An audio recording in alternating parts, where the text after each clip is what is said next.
Good evening, and welcome to tonight's episode of Another One Bites the Dice, Quelmar's very own Curse of Strahd campaign. I am your Dungeon Master, Tyler, and with me are my four lovely, wonderful, amazing, beautiful players who I'm going to have introduce themselves and who they are playing, starting with Kelsey. Hi, I'm Kelsey. I will be playing Winter Fatouine tonight. She is now a level 3 artificer, and we've added a bit of a homebrew, so she's a toy smith. Tinkersmith. She's Tinkersmith. Tinkersmith, I got confused. Tinkersmith. Willa. Hello, my name is Liana, and I will be playing Willa Fashion. She is now a level 3 bard. Very excited. Nell. Hi, I'm Nell, and I play Lady Isadora Mariana Caleta Louise de Carlisle, who is a Twilight Cleric 3rd level. And James. I play Zoot Scythement, who is a wyvern-born barbarian who dresses like a paladin. Beautiful. Thank you, players. So tonight, as we begin, we find these four in the mansion of Ismark Kolyanovich, some sort of noble from the village of Barovia, which is the small town that they found themselves in at the end of last session. You four have had a rough couple days, to put it mildly. You were finally able to make your way out of the haunted house on the outskirts of town, trying to quickly grab as many provisions as you could, weapons, things of value from the home before it somewhat unexpectedly collapsed and was subsumed into the ground, leaving just an empty lot. And outside the home, you found a basket with 4 potions of healing, potions of greater healing, actually, I think what was in there, and a letter addressed to my new guests, signed with an S. You traveled down the road leading to the village, forced by the encroaching mist that was sort of pushing you in that direction. And upon entering the village, were met by an older woman who went by Granny and offered you one of her dream pasties to sample as an offering of welcome into town, and you picked the maple nut flavor. And she pointed you in the direction of the lone tavern in the village, the Blood on the Vine Tavern, where you were introduced to Ismark, as well as the 3 young women who own the tavern. And you, upon meeting him, delivered a letter that had been in the basket along with your own. And to his dismay, he learned that the letter was from Count Strahd von Zarevich, a vampire and the ruler of the kingdom of Barovia. And you saw Ismark sort of go pale, and he desperately began asking you to assist him. This Count Strahd is seemingly interested in his sister, Ireena, and he was looking for help escorting them to another town within the region of Barovia. And you sort of taking pity on him for reasons. Isadora was somewhat fascinated. You followed him home and met Ireena. So that is where we begin, at the front sitting room of the Kolyanovich mansion.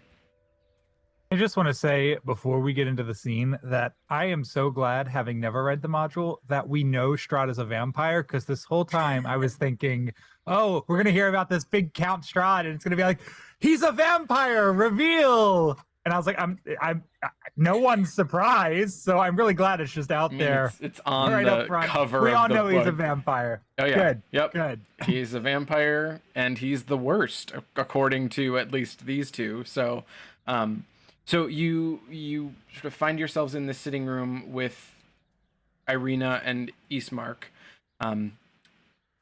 and the two of them are sort of speaking to one another. And Ismark is explaining sort of how you came to be acquainted at the tavern in town. And you hear Ireena sort of whimpers for a moment. And she looks up at you and then back to Ismark and just says, Do they know about father? And he says, I don't think I told them, but it seemed less important for the time being. But I see now that it is something that we cannot hide from. So our father died 3 nights ago. He is in the room down the hall. We have not yet been able to bury him. It seems like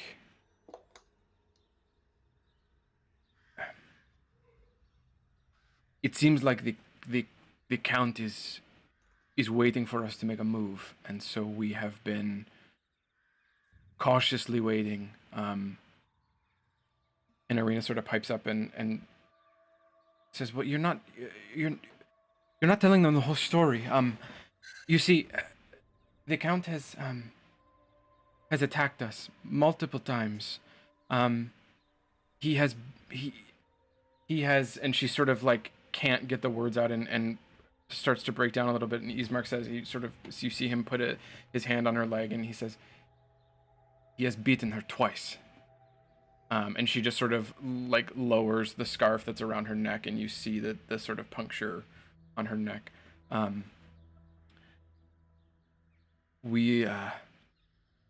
For some reason, he is obsessed with her. There are other women in the town. He is known to take women and sort of turn them and bring them to the Castle Ravenloft, but for whatever reason, he is obsessed with my sister, and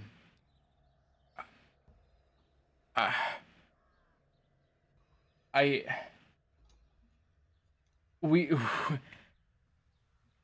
need to get her out of here. And you see him sort of gesture to the windows around the room that you're in, and you can see that they're all boarded. The windows of this home, this sort of old mansion, clearly a family of means, but not a family who lives luxuriously. This is old money home. Things are a bit run down. And you get the sense that as you look around, the windows are all boarded, and there are large crosses painted on the inside of each window. He says he sends wolves, he sends members of his family, his spawn come and try to tear into the home and take my sister away. We need to move. We need to get out of here, but first we need to get our father. We need to take care of our father. And Ireena says, since my father's death, the attacks on the house have stopped for the time being, it seems. The Count sent me a letter of condolences after my father died. The monster doesn't understand. He is what killed my father. It was 3 straight nights of attacks on the home, and my father's heart couldn't take it. He couldn't take the fear and the worry. And on the last night, one of that devil's bastard wolves leapt through the window, and my father fought it off as I screamed in the corner.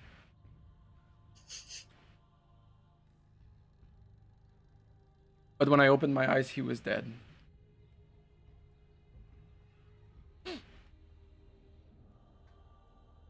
Darling, I'm terribly sorry. Does your family ascribe to any particular god?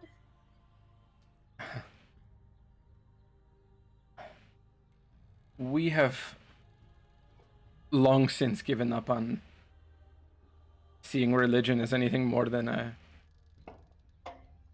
fascination. But we understand that there are powers that work. The church in town where we will hopefully be able to bury my father, Father Donovich, he worships the Morning Lord, as do most of the residents of our town.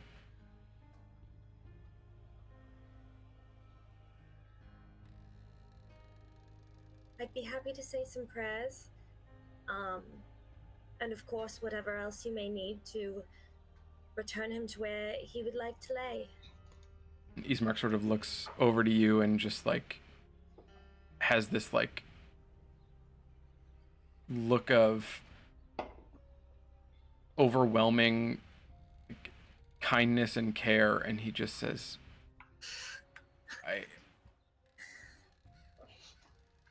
why are you so kind? You are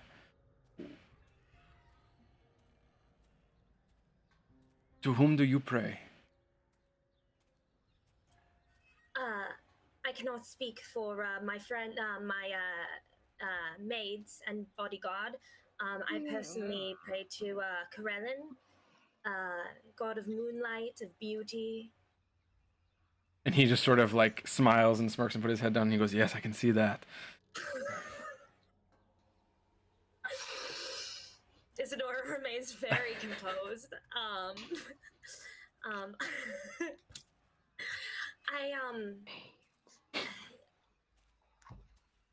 What has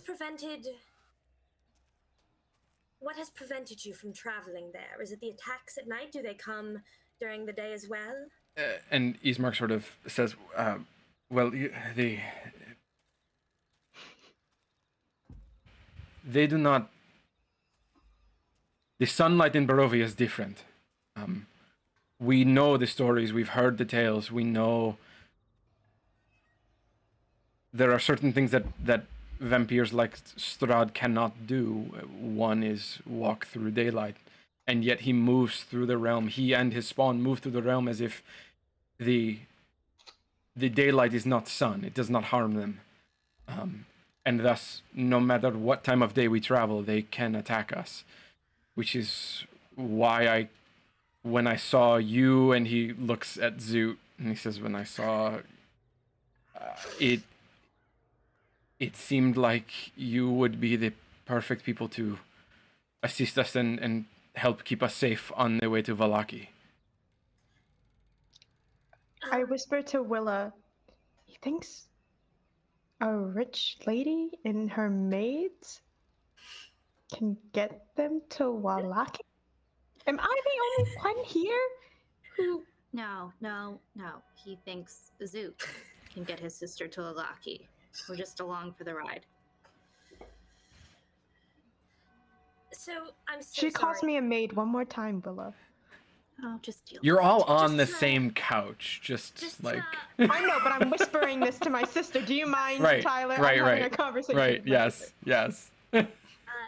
Just to clarify the order of business, not to make it sound like scheduled, not to be insensitive, but it would be helpful. Do you need to be with your father when we lay him to rest? Could we take him for you and then return and then escort you out, or do we all need to go to the cemetery together and then begin to travel? What's the order of events you're hoping for? And Ireena just like puts her head down and shakes her head, and Ismark again like consoles her and pats. You see his hand move to her leg, and he sort of just settles her and says, well, that is part of the problem. the priest, Father Donovich, he's troubled. And he is the only holy man that we have in town. But we need him to do the ceremony and be able to put our father to rest. But we cannot get him out of the church. He will not speak to us. He will not talk. He just stays in there moaning and chanting all day. Ismark, darling, does it need to be the father who conducts the ritual? Because if I could get a good night's sleep, I do have a certain degree of connection to my god. I have been trained in how to deliver funeral rites. It may not be the priest of your town or the god he lived with. I could help with that, but if that would not be to all of your liking, we certainly can try to find the father. And thank you. You are being so kind. Our father. It's probably Willa, a little less didn't they dangerous. just say? Didn't they just say they weren't religious? And he responded. He says, "Our father, while my sister and I have long left our religion behind, our father was a devout follower of the Morning Lord. I see. And yes, understood. I would not want to come in the way of that. For him, we need to do this. Of course. And my sister," and he sort of looks over at her and he says, "insists on being present and will not leave until my father is put to rest." And she says, "I will not. I have to be here to bury him." How old is she? Make a perception check. How tall is she? There it is. Make a nature check. She's either 12 or 80, and I'm not sure which it is. She looks to be in her late teens, early 20s. To Okay, your that's on a 5 perception. to your eye. She looks to be, I mean, she's a young woman, dark black hair. She's pale. You can probably guess as to why. So, I mean, she is clearly, the things that she's described to you have not aged her, though. She still looks young despite having gone through so much at such a young age. I got a 5, so she's either 4 foot or 6 foot. She's somewhere between 4 and 6 feet. Great. People height. I stand next to her. No, kidding. Would you permit us a night of rest in your beautiful estate? And tomorrow morning, we can set out to visit the father and see just what is happening.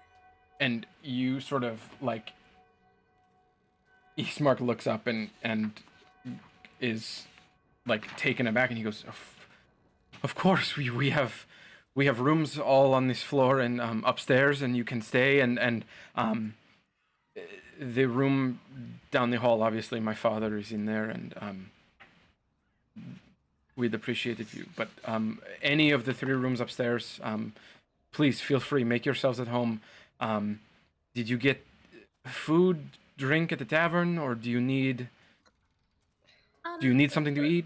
Willa, dear, you were looking for something at the tavern. I've never heard of it. It was a clout beverage, a team malt. She's talking to me. Hey, ale? she's talking to me. Oh, She still can't get our names right, sis. Club soda was what I was Club looking soda. for. Do you have a club soda for my maidservant?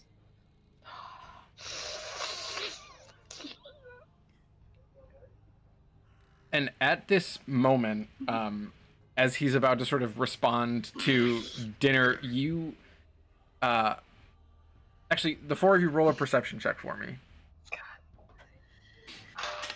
Dun, dun, dun. Can't see shit today. My eyes are broke. Well, no, I know. I'm looking at one thing and one thing only. I got a 6. Unnatural 20. 12.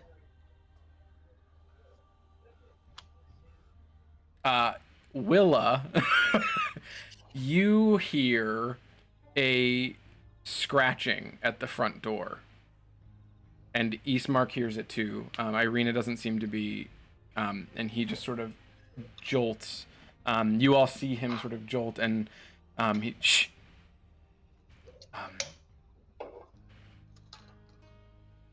You stay here. I need to go and. Maybe let's not do that. You stay here. Before I get up, the dog's with us, right? Yeah, we have Lancelot? Lancelot with us. He is not currently. Okay, so I am going to stand up and I'm gonna stealth towards the door.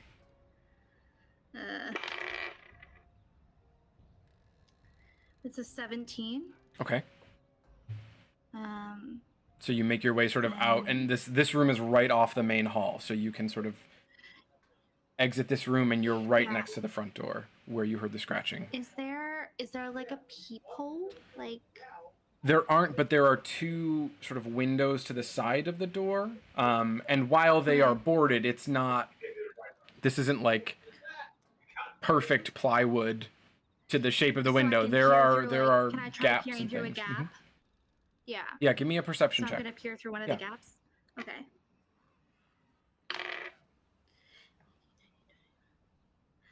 22. Okay, so you sort of lean through and you see this little black and brown puppy just scratching at the Okay. front door. I'm gonna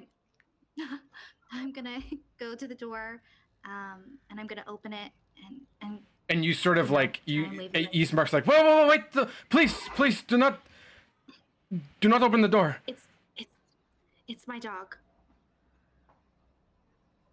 Oh, okay. And he sort of sees, and the dog sort of comes into the room and is, And I'll close the door. super excited, new place, new people, and Yeah. and it sort of jumps up onto the couch in between Ismark and Ireena, and Ireena looks and says, Lancelot. Actually, his name is Chair, but Lancelot is an excellent name. I don't know And- why we didn't think of that. She sort of looks like quizzically at you, and says, "No, this is Gertruda's dog, Lancelot. She is Mary's daughter."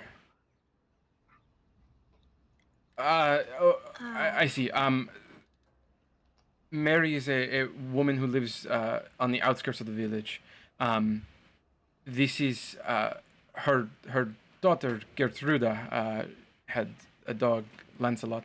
This is him, and she sort of like pulls the tag and looks at the collar, and they sort of like look and where did you find? Did she have children of the young age, Rose and Thorn? And immediately upon hearing those names, Ismark just sort of sighs. Was she religious? Was she religious too? And he says, no, Because we did bury her. No, these are not. They are not related to the children of the house. You did not see the signs. I am gathering as you approached the hamlet on the outskirts of the village. Signs? Yeah, they must have taken them down again. Says, you didn't go into the house, did you? Yes, the house No. is no more. No, we did not. Absolutely we not. watched Didn't it step sink foot into in the there. ground after we killed several monsters inside. We just sent the maids in. I kick Zoot. Ow. And Ireena sort of like sits up and goes, "Wait, you you went in to the home and you came out alive. Yes. With the dog. And they just sort of look at each other and they're just like, they both just like burst out laughing. And they're like, yes, we see. And Ismark sort of just nods and says, yeah, these are just the right people to take you to Villaki.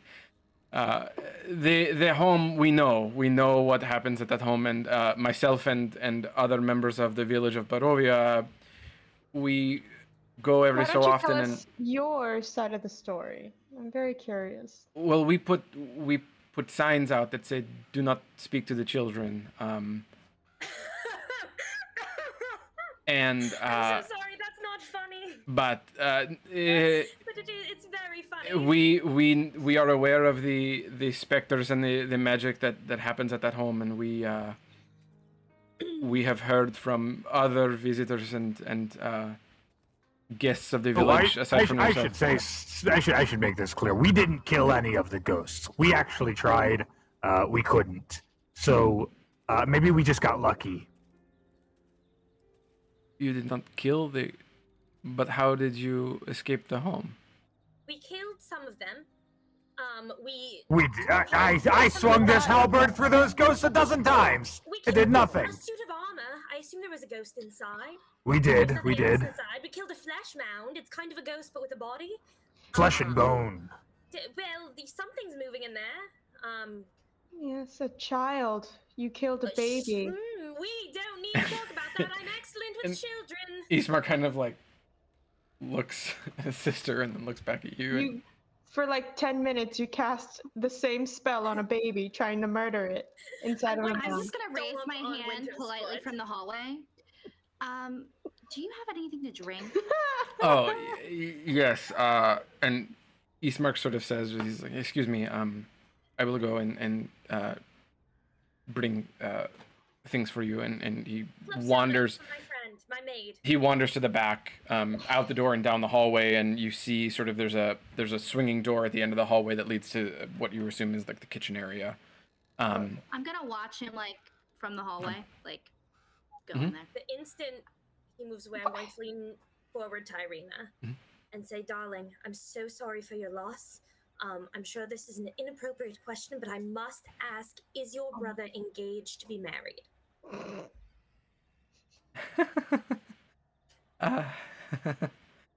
No. There are we've been so busy dealing with this this harrying from the count that we cannot he does not have time and has not even begun to look for a bride. I completely understand. And then I'm going to pull my scroll out of my dress, like turn to Zoo to unroll it on his arm, like scribble on it. Can I lean in this time and see what she writes on her scroll? Make a perception check. Isadora, are you trying to hide it? No, not really. Okay. It's okay, Winter. I'll read it. I'll read it to you, Winter. Yeah, absolutely. What'd you get, It's Winnie? okay. I got an 18. What, Isadora? What was that last entry? So you note what looks like a list. It's a lot of numbers. You probably can catch a couple of them. Financially secure, excellent dancer, amusing, enjoys traveling, and scrolled at the bottom, right underneath noble, she writes single and underlines it, and then sticks it away. Nice. Look, Isadora, I'd even take like personal artificer. I don't do well with the maid title. We should find something else. Absolutely. And Personal artificer. There you go. Ireena sort of looks Mechanic. up at you. Thank you. So can I ask what brings you to our village? You know, if we had a real answer, I would gladly tell you. No, Willa, you're in the hallway. yeah, I'm poking my head back in. Okay. For that. No, I picture her like, in the doorway, like Mm-hmm. leaning out to check on him, and then leaning back in occasionally. No, I think it might be best if maybe we keep that information to ourselves. I hope you don't mind. And she says, well, my brother mentioned something about a missing teacher. Yes, our friend, we're looking for him. Oh, The town seems to have seen him, which is a shame. It's going to be very difficult for us to get home without him. I see. I do. I have not left the home in quite some time. So, when did you lose him? We did rather lose him. It was the I have to mist. say, our time here feels a little bit strange. I would estimate only a day or two ago, but it's hard to tell. I see. Yes, I would 4 or not 5 have, sessions of combat. That's how I tell time. I would not have seen him. I have been locked in the home, grieving my father.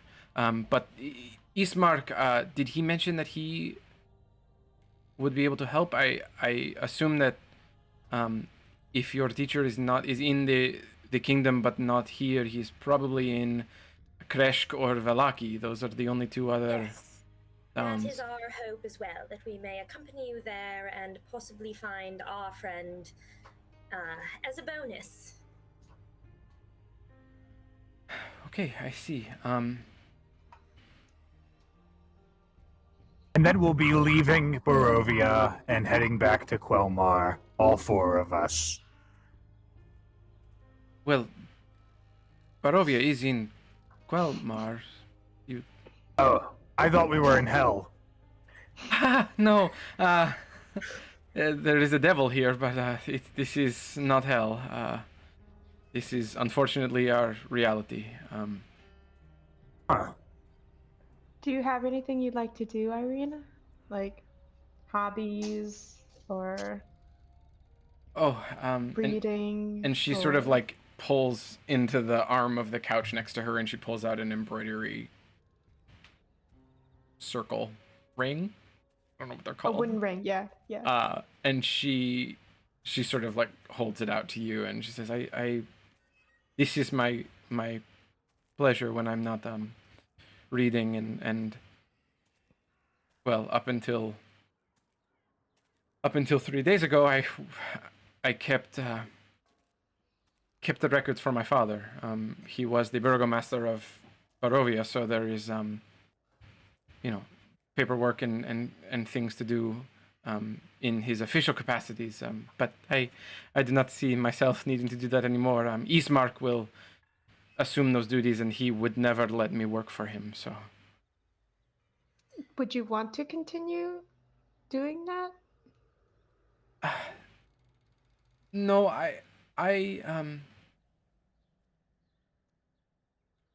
at this point, my hope and my goal is to survive. Having been assaulted for what seems like years by these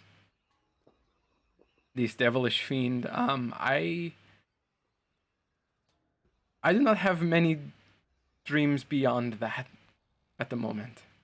My dear, have you ever read a romance novel? It might keep your mind off things. And she sort of shakes her head and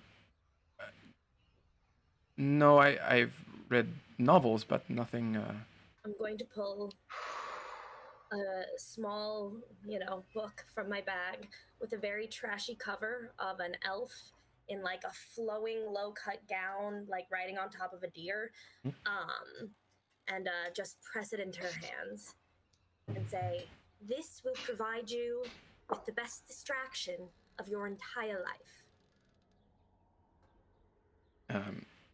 And she looks at it, and she sort of can't quite make out the handwriting on the front. She says, "What does that say?" The 50 Shades of Nay. Oh, Full credit to Kelsey. Okay. I will. Thank you. Thank you for this.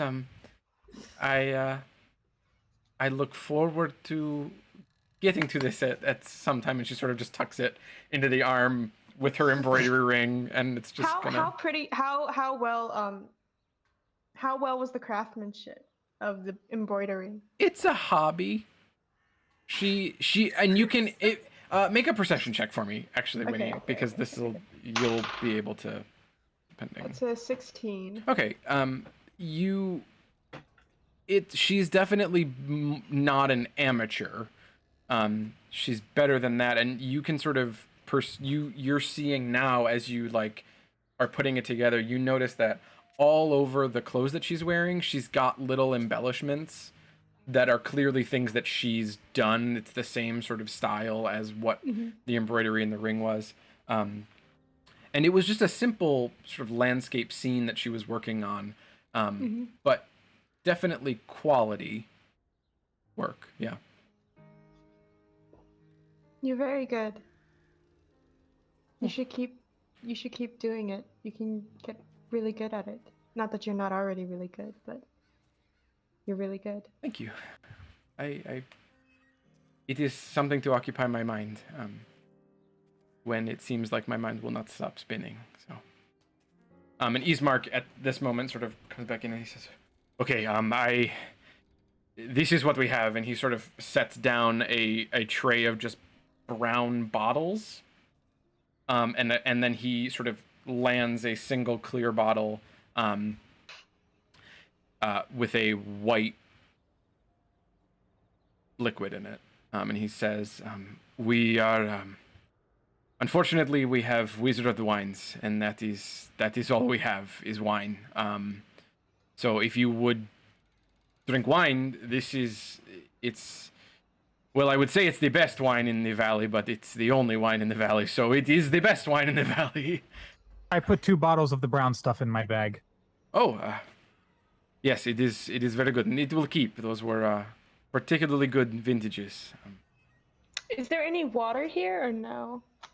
Oh, yes, it is after dark. I would rather not go out to the well at this time of night. But I can have water for you ready for tomorrow. I can get it. I pull out my alchemy jug, and I just pour myself some water.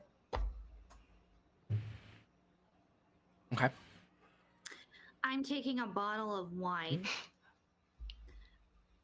And I'm just gonna... There it is. Props, y'all. Mm-hmm. And he sort of looks at you like, "Eh?" For your approval. It's not bad. I'm gonna reach out, take it from her, and try to copy her. I've never seen anyone drink straight from the bottle like that. Yes, very good.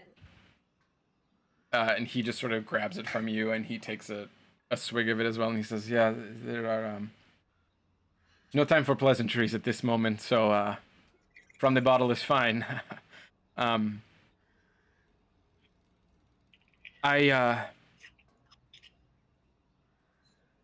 will say that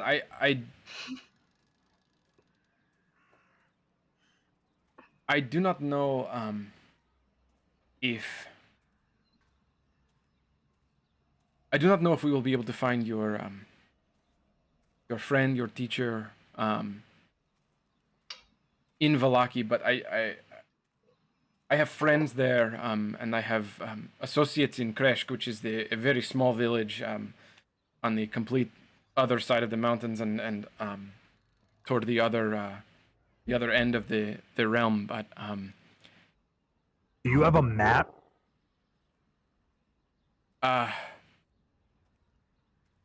And he sort of gestures to the wall, and you see it is a giant, like, he has a map, but it's wall-sized.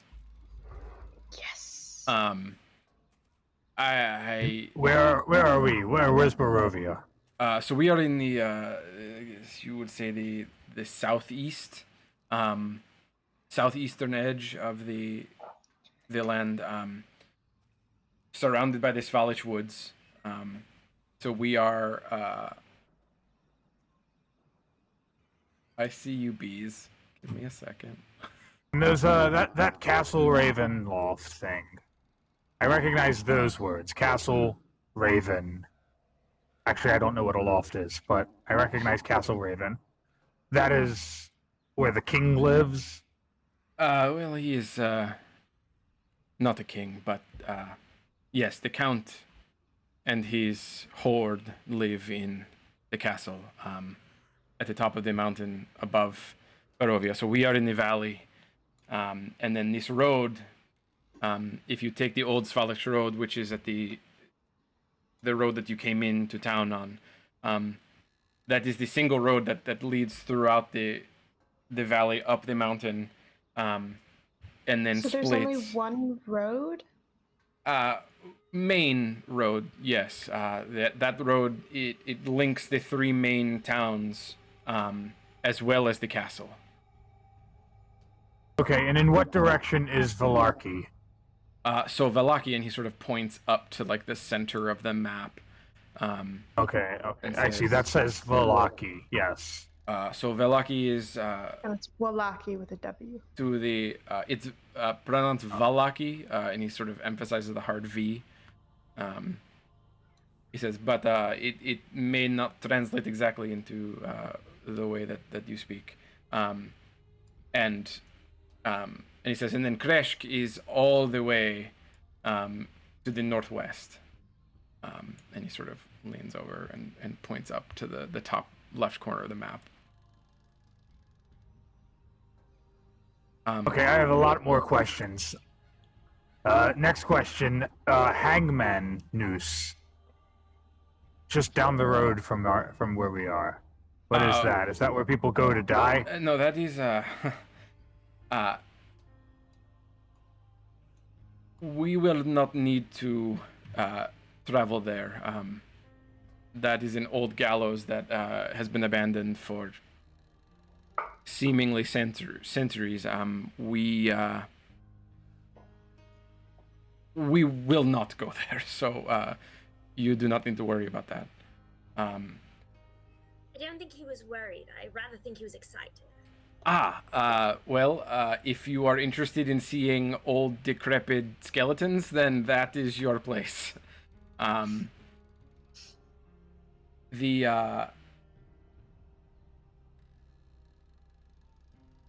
It's about a 3 days, 2 to 3 days walk from here to Valaki. The realm is rather small compared to other places you may have traveled, but he says that that is good and bad. The good news is you can get to where you want to be very quickly. The bad news is so can the Count and his fiends.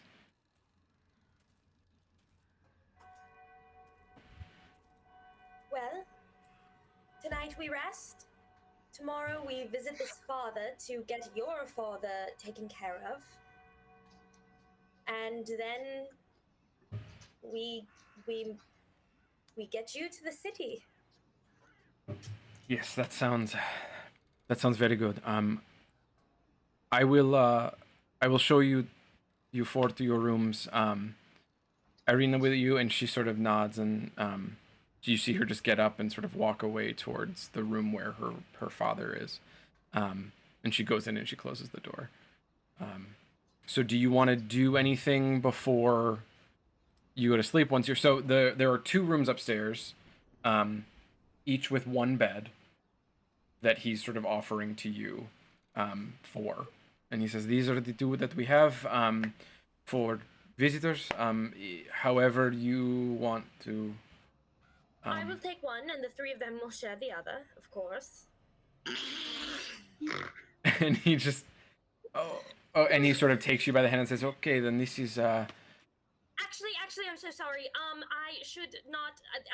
It's not that I get lonely at night or anything. Of Wait, course. Lady but I should be Isadora. guarded, Zoot, if you would like to. I shouldn't. Don't you become Hector at night? So you sleep. Yeah, Yes, that's true. I always room Become with Hector. Hector. Zoot, and- of course. And you see, it's an arrangement they have. You see, every Lancelot night. got very mad. A very platonic arrangement. They- A very entirely. So they can sleep in the same 100% room. platonic arrangement in order to ensure that no one is murdered in the night. That's the only reason. You just see his eyes go from Zoot to Isadora, from Zoot to Isadora, and he just sort of nods. Okay, so and he sort of gestures the two of you into the room on the right side of the hall, and gestures the sisters. I'm very available. Go Good get night. it, you Lancelot is like, lovebird. you four are. I'm actually gonna grab Lancelot. Go grab Lancelot. Yes. And Yep. and bring him Snuggle with us. Lancelot. Do it. Stop it. Be good, Lancelot. You're very mouthy right now. I'd like to look around the house, if I may.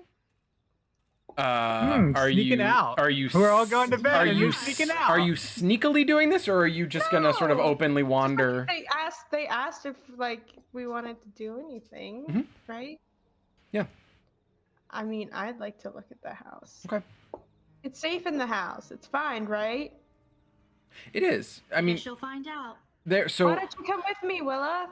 I just wanted to look around. It could be cool. We could find some cool stuff. upstairs is, or I guess, so you're upstairs now. You're on the second floor, and it's fairly. I don't want to say nondescript, but it's a fairly simple layout. The stairs sort of lead up to the right of the front door that you came in. The stairs are right there in that main hall and lead you up to a long hallway. And then the main hallway sort of runs down the length of the top floor. The rooms that you are in are sort of down a longer hallway this way, and then down another hallway opposite. And then there's a sort of giant office in the middle of the second floor. So, is she like sleeping with her dead dad? Are you asking Ismark, or are you just asking no, me? No. I'm asking my sister. I don't know. Because we're walking. Yeah, we're walking. We're walking. Mhm. Yeah. I'm a little drunk. Possibly. I was more curious about, I don't know. It seems a bit. That's weird, right? It does. You're a bit. You've got a point. Maybe we should, investigate just a bit further instead of going straight to bed. What do you mean? Do you mean like go check out The dead body? No, I meant.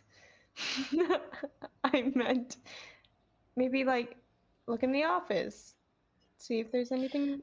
I have a few questions, and here they are. Okay. Question number 1. Yes. What happened to her neck?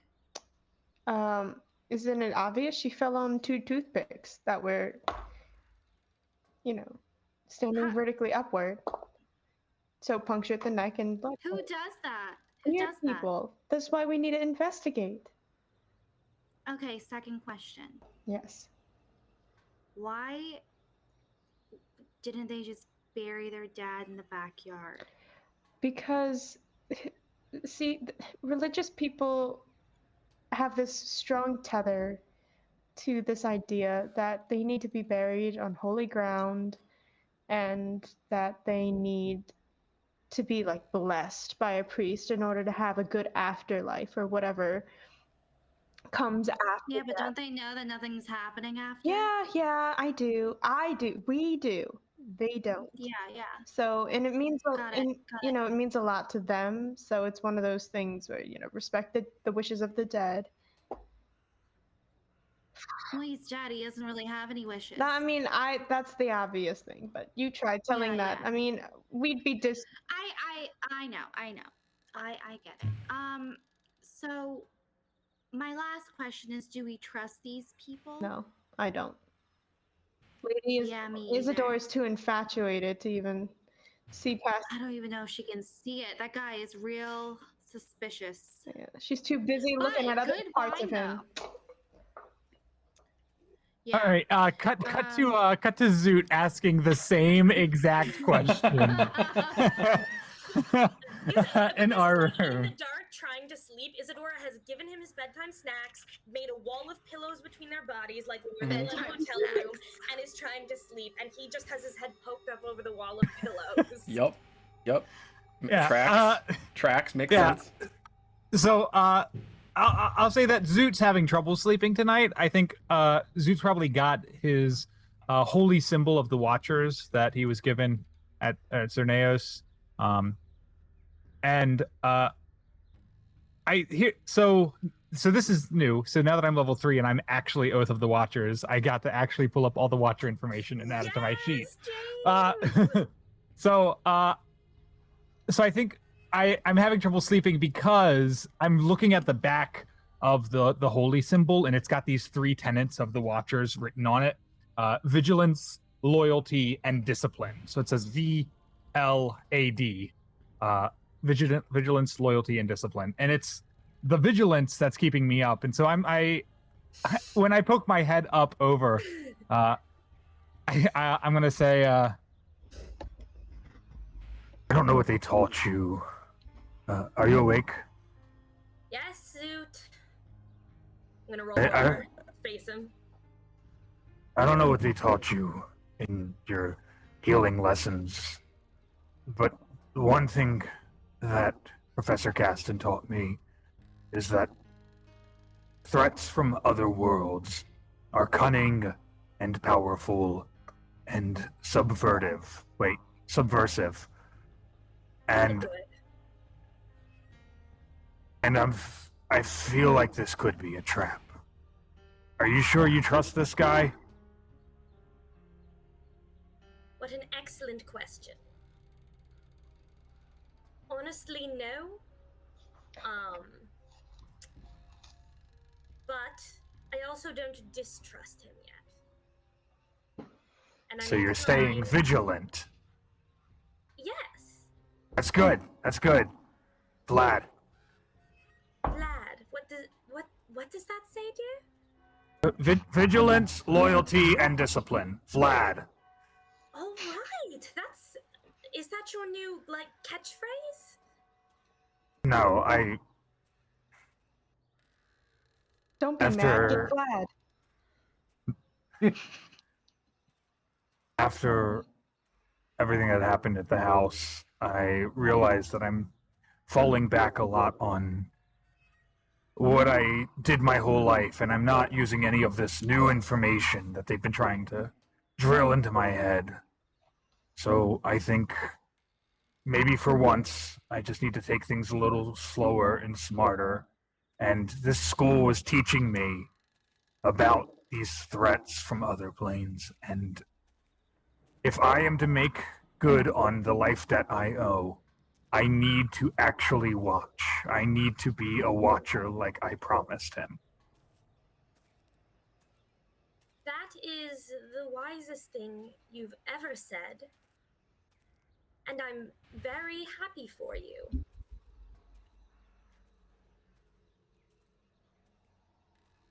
Well, stay vigilant. I'll stay vigilant. Our loyalties are to each other and to our school. We have to find our professor. If things go awry, you can't hesitate to drive a stake in this bastard's heart. I agree, but let's, like you said, watching. Let's really, really watch for a long time to make sure that a stake needs to be driven before we drive a stake. Like, for example, the dancing ghosts. We don't want a repeat of the dancing ghosts incident. Meet in the middle. Stab if the stabbing needs to be done, but don't stab until it's proven that the stabbing needs to be done. That's the discipline. You're way ahead of me. You're already on D. Well, you're a much better A than I am. So. And Yes. I'm going to sleep. So cutting back to Good night, the 2 sisters that are still sort of wandering the halls, you, as you're sort of, where are you? Are you upstairs? Are you in your room? Are you down in the room that you were in before? I'm just following her to make sure she's not leaving the house. She's got the parental leash on me. Yeah. I'm just looking around, taking note of things. Looking for anything weird, cause out of place. Something that might hint to some sort of secret room or door or. I mean, aside from like the boarded up windows with the symbols of the Morning Lord and crosses. Oh no. and... That seems Okay. that seems normal. That's normal. Give me an investigation check. Can my drunk sister give me advantage on that? Yeah. I think you've got disadvantage actually because you've got her tailing you. No, just give me a straight roll. Yeah. Investigation. Whoo! I'm good at investigation. That's 22.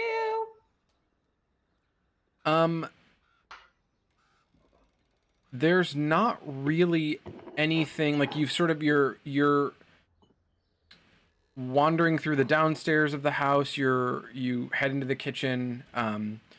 There's a back door out of the kitchen, but there's nothing that seems sort of strange or out of the ordinary. You're able to sort of check every room and Any loose floorboards, books that might lead to other rooms. no, there are I'd say other than the boarded up windows and the room with the dead man in the coffin, there's nothing really out of place, out of the ordinary. Yeah. So there's a dead man in a coffin? That's their father. Yeah, so their father he's in the room in his. Is she in there with him? Do you want to go in and look? And sort of poke Ooh. your head in? You know what, sis? That's a good idea. Why would you walk in there with the? That seems unkosher. That seems. I'm gonna touch myself. Shut up. In the You hallway? guys. Not even in your bedroom? Get out of here. Get your mind out of the gutter. I was reading gonna 50 touch Shades of Grey before myself. bed. Oh, that's true. I'm gonna touch myself. I'm gonna poke myself right on the nose. Mhm. Give a little boop, snoot and boop, then I'm gonna disappear. boop the snoot, and she disappears. Willa's got new shit. That I'm discovering while drunk. This is dangerous. So That's how we I level up. am- I was trying to figure that out. Yeah, you get We hammered. just gotta get drunk. You get hammered. So I am going to be invisible now. Mhm. And I'm gonna be there with Winnie. I'm gonna say, Winnie, Yeah. Winnie, Yep. can you open the door? Yes, I can. Okay. Okay. Open the Tyler. Wait. Take this first. Take this first. And you're gonna hear like some Giant bottle of wine. I'm gonna put it down on the floor. Okay, it's at your feet. Okay, hang on a second. It's Tyler, invisible. can I roll for stealth? Yes, you At need this to give me a point. stealth roll, and then Willa, once you go, I'm assuming you're going into the room. You also need to give me a I'm stealth going in stealth there. check with with advantage. Yes. So that's an 18 for me. Ooh, stealth. That is an 18 for me. I pat around the floor trying to find the bottle, but as always, I knock it Just over. leave it. It's fine. I drank most of it. Why did you put it right there?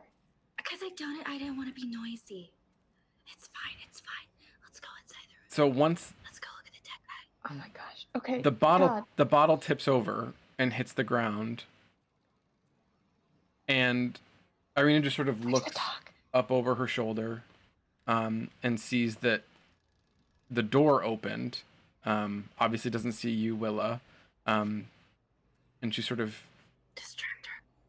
she sort of just gets up and walks back to the door and she says, "Oh, hello," and addresses you, Winnie.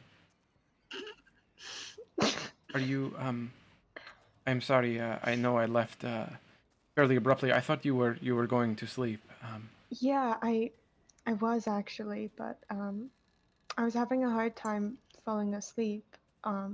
New place. Um, it can be quite scary. Uh, um, I was actually looking for you.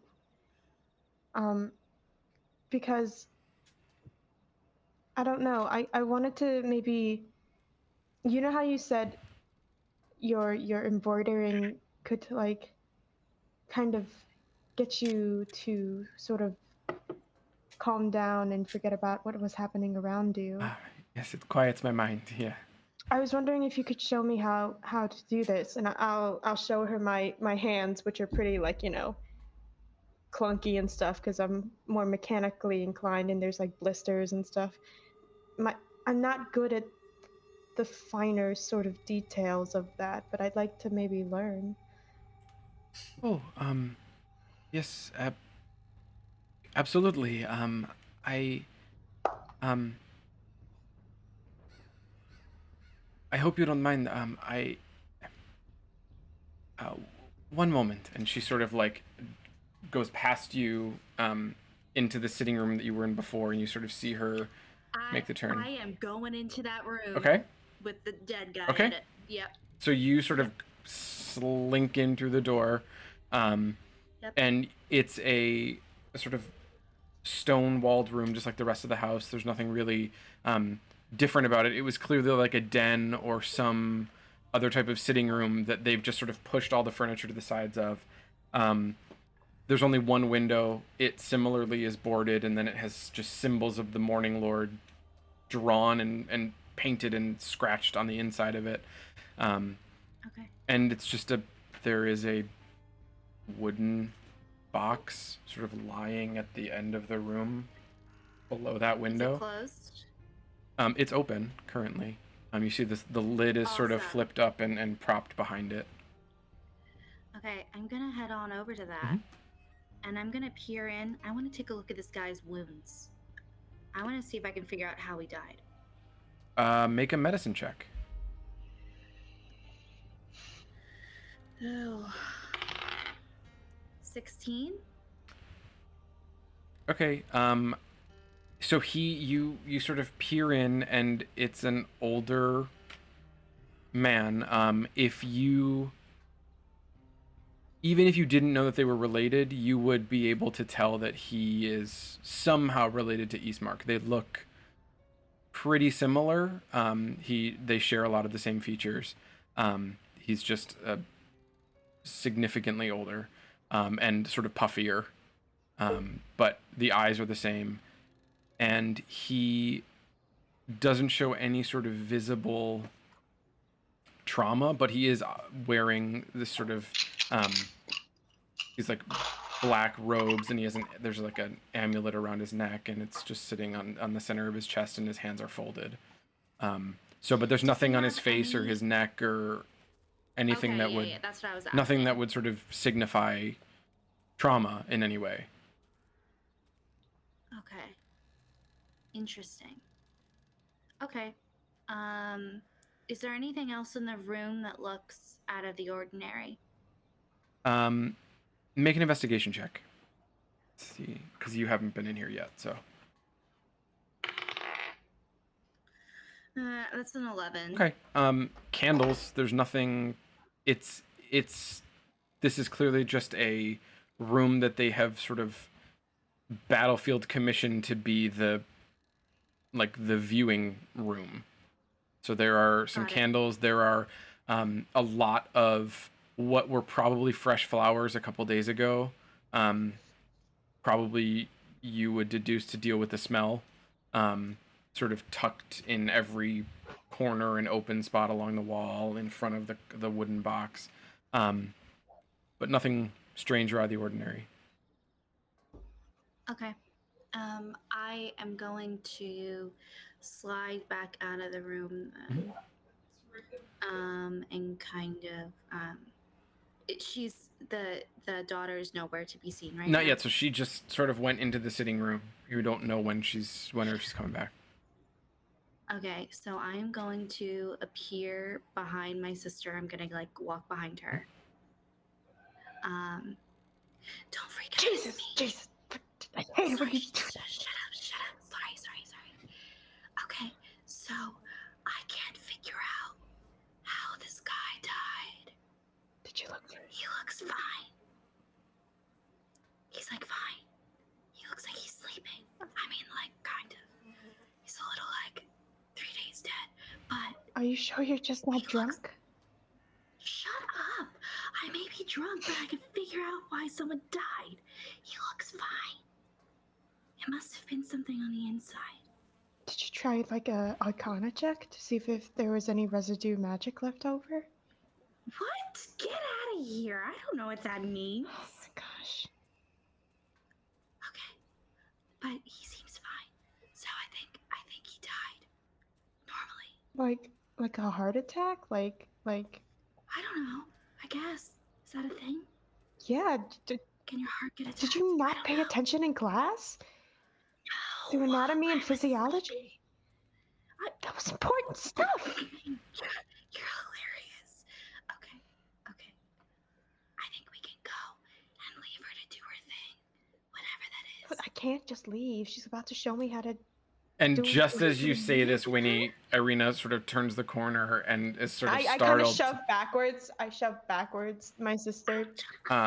She's sort of startled to see. Oh, I did not realize you were awake as well.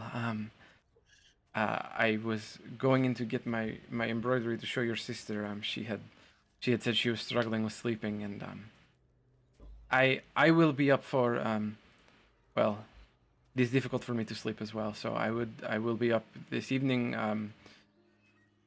Hopefully not all night, but probably for a while longer. If you want to sit with me with my father, I know that it may not be the most pleasant experience, but I do wish to stay by his side for as long as I can before we bury him tomorrow. Do you want some pie? We have some pie. Oh yeah, help. yeah. We have dream could help. pie. Dream pie. It could help you with sleeping. Oh, Want a little bite? Oh, Isadora, did you eat your dream pie? That's a great point. I 100% Yeah. ate my chunk of the dream pie. I Okay. did I didn't not. get one. I'm sober tonight. Yeah. If you want, like, I can go get some pie. and she's sort of knowingly like, pie, yes. She's that friend who like gets offered edibles at the party and is like, I'm picking up what you're putting down and I'm into it, but not tonight. So she's just like, perhaps not this evening, but have you tried them yet? No, I'm definitely Oh, about and to, she though. sort of smiles and she says, okay, well, let us know what you think. But I am okay for this evening. Thank you. Okay, yeah, if you would just kind of keep an eye on this one, and I poke at my sister. She tends to wander. She gets a little curious. So if we can keep her inside, contained, that would be great. I'm gonna go get some pie. Winnie, behave. Okay, Mom. Whatever. And I'm just gonna stumble off. Do you hit the bottle towards again? her room. Yep, you definitely hear her. Just getting crossfaded, just having pie and drinking a bottle. Yep, you definitely hear that as they stumble off towards Isadora's room. I can sit with you and embroider a little bit, with your father. And she sort of gestures. There's another chair in the room. You would assume it's where Ismark has been sitting when he's in here with her. She says, "Thank you for sitting with me. It's very sweet of you.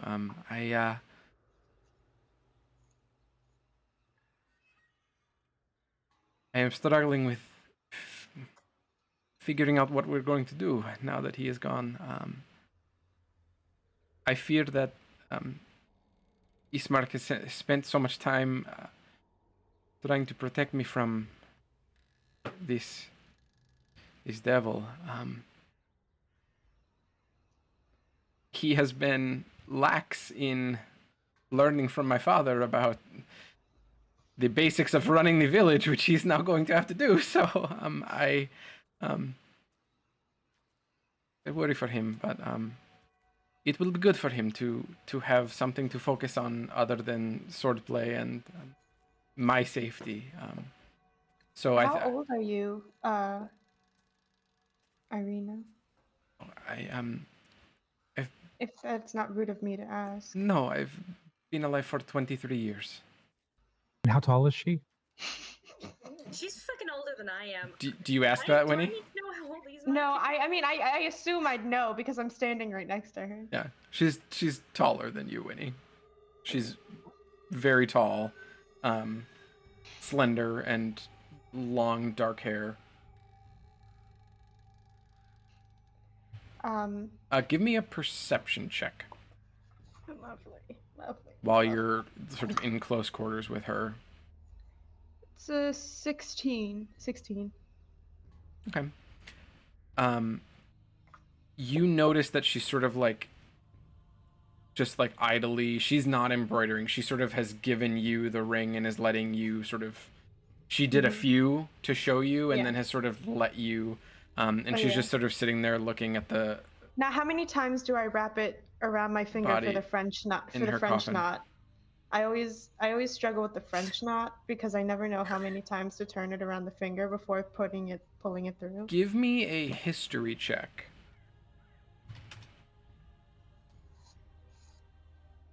Oh, Jesus. Ooh, that's a really good roll. History. That's a 25. A 25 for history? Yeah. I rolled a 19 and I have a +6 for history. It seems like you remember hearing that you should wrap it around the needle either 2 or 3 times. It's your preference. And that she sort of says that when she was teaching you, she did it twice. Okay. So that was such a wasted roll. My God. Yep. Don't know why you needed to know that, but we all learned something tonight. So, what did you get on the perception check, though? That was a 16. Okay. So, with that, you notice she's sort of pulling her and playing with her hair, and you can see that she has sort of this long, very, very black hair, but at the roots, it is this vibrant red.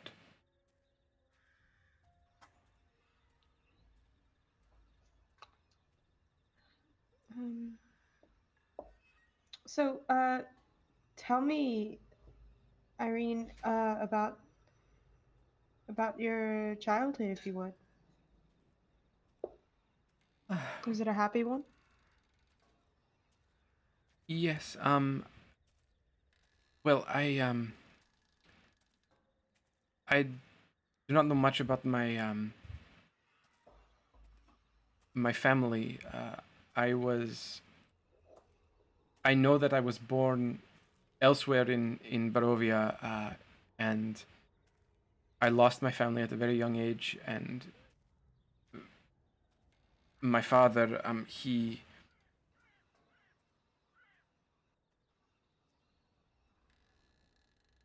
brought me in, and he gave me a home, and I grew up here with my brother, and we were very happy, until, well, it is difficult to know how long this has been going on. Probably at least 3 years, maybe more. I struggle to remember when this beast began to have such an interest in me. But nothing has been happy since then.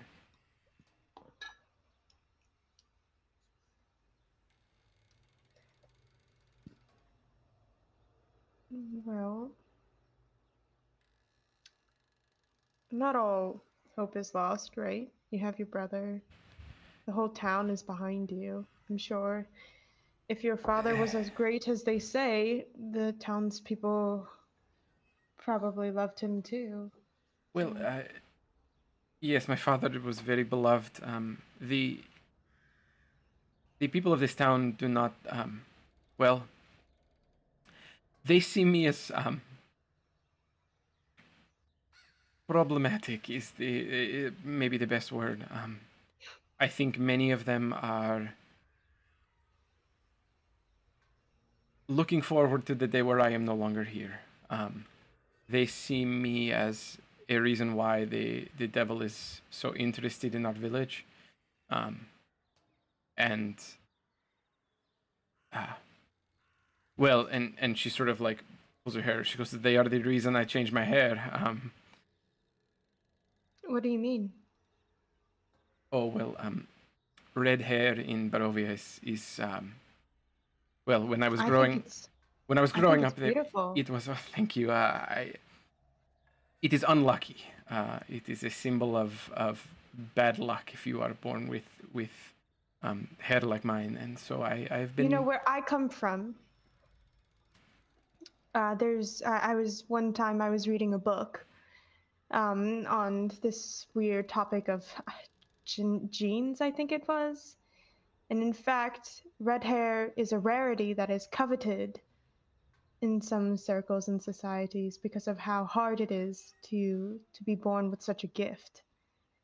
And a Just lot of and a lot of and a lot of people where I'm from also think it is a sign of great power in the one bestowed with such a flaming lock of hair. So I she's guess just it's like reddens and like puts her head down and smiles and says, "Well, thank you. I wish I had been born in one of those places. Unfortunately, I was not.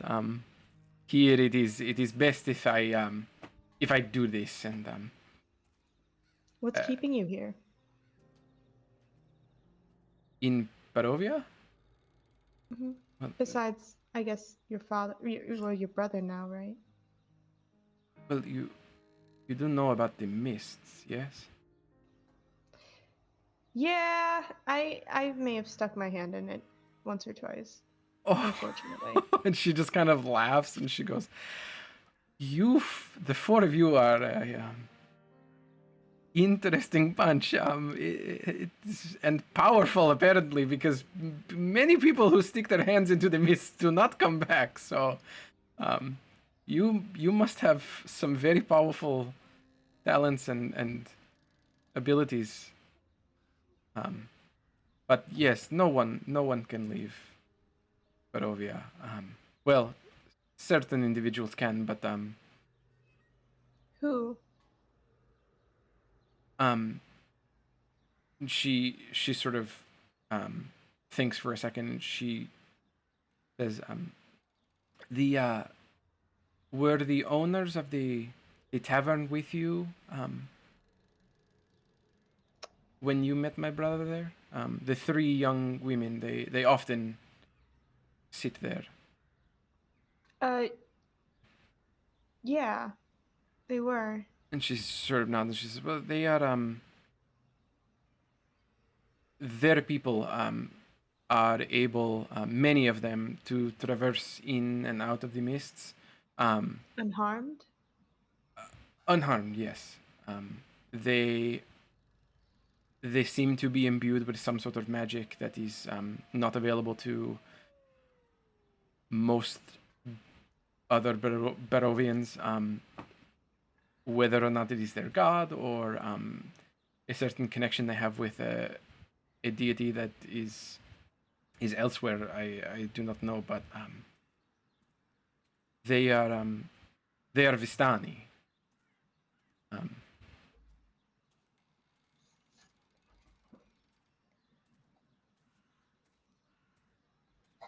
but they can only go. They cannot bring others with them. So even if I asked them to take me with them, they could not. So the best I can do is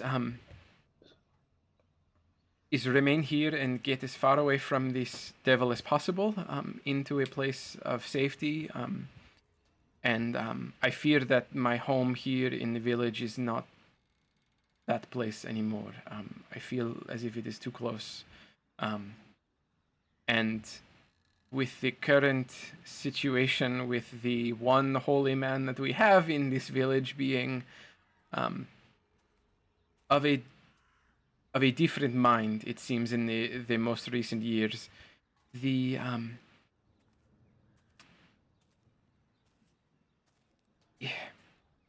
it's not this is no longer a safe place.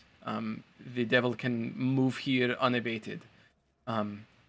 There are other places, holier places, different spaces within the realm that I think I would be more comfortable there. Yes. Okay. Well, I'm sure Lady Isadora can't seduce the priest. My sister can convince them. And she just says, so- Father Dornovich is well past those years. Fortunately yes, for but her, Lady probably. Isadora de Carlisle is not. So. Oh, well, You're not there. she sort of giggles and do you stay with her? She just sort of goes back to looking at her father and Yeah, I'll stay with there. Try to. I'll do some like horrible looking embroidering because I am so bad at it. I'll try to make like a flower, but it's just really a piece of abstract art, really. And I think I sew it to my pants at some point, like. good. Yep. That tracks. But yeah. I'll just sit there, at least until she looks like maybe she wants to go to bed or something, like when she starts to get tired. I mean, she's falling asleep in the chair. Like you're seeing her sort of try to stay awake and be present with her father, and she's just kind of nodding off, and then looks. Yes, I'm tired. You can lean on me if you want. No, thank you. That is okay. I will stay here for the night. Okay. She just sort of goes deeper into her chair and kind of falls asleep fairly soon after that. I'll get up and put the chair so she can lay down on the two chairs and leave.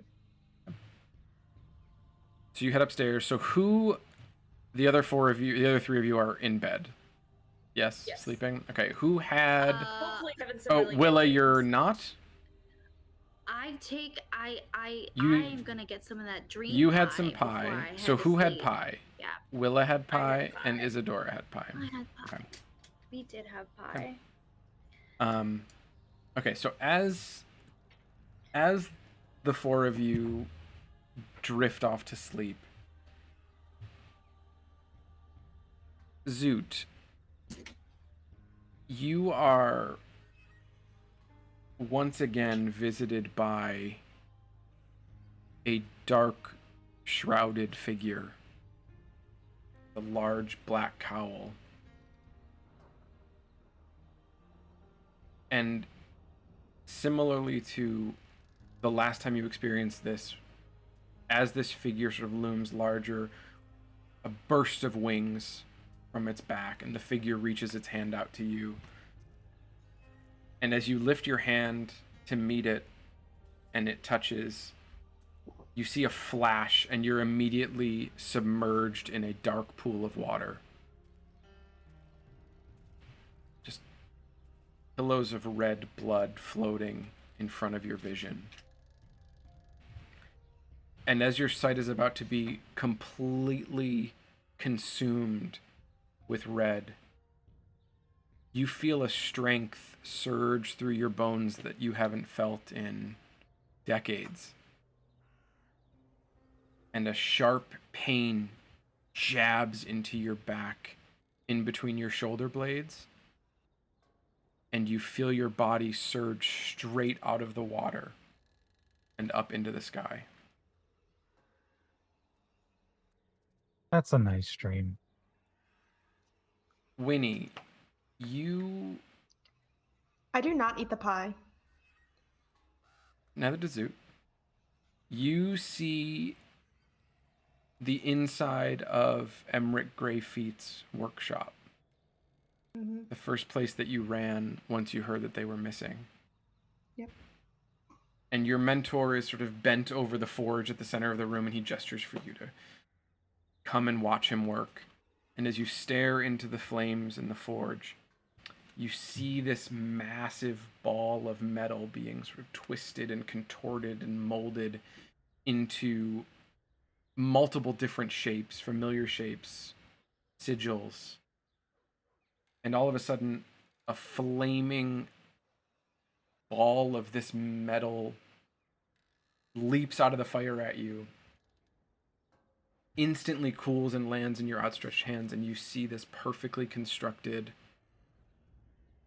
craft of a dog. Willa, you are visited by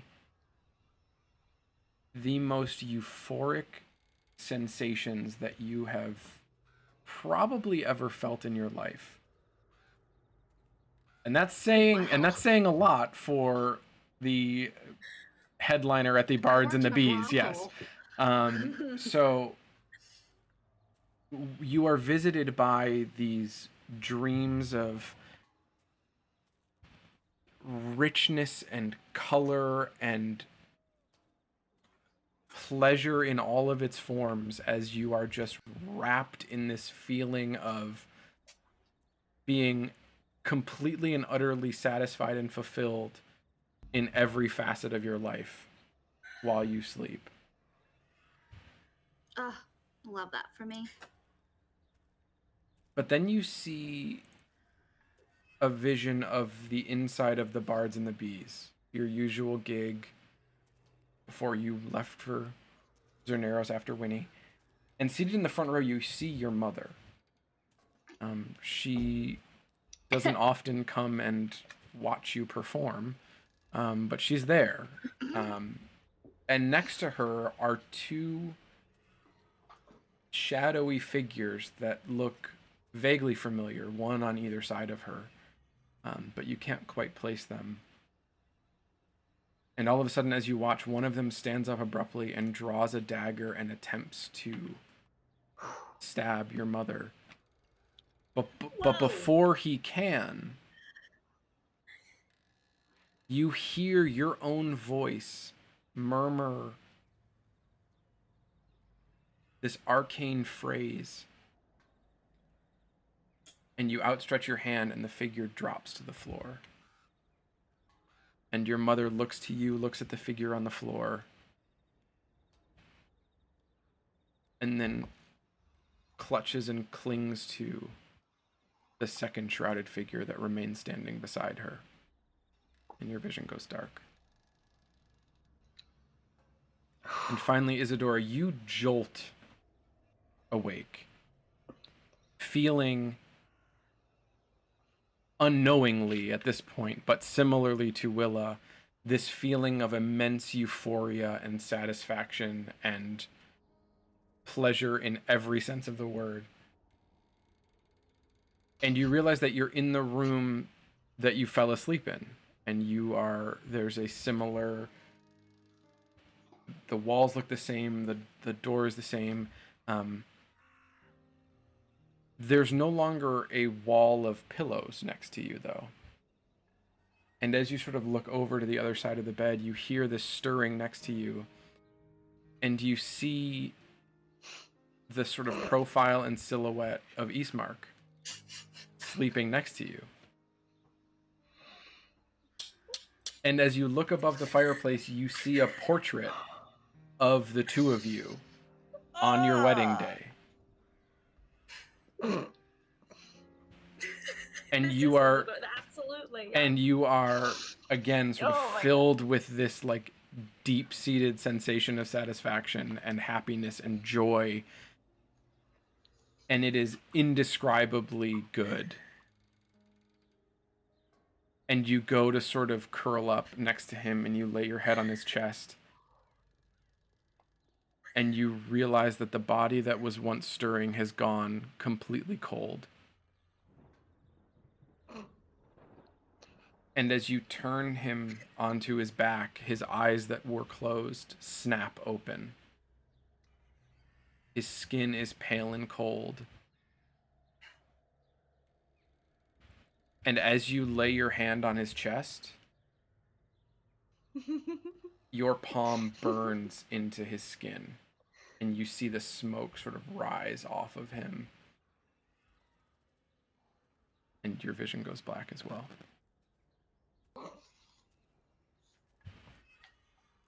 So, the four of you wake up in the morning. Winnie and Zoot, you had those dreams and you're not quite sure what to make of them. Willa and Isadora, you wake up as well, and you are filled with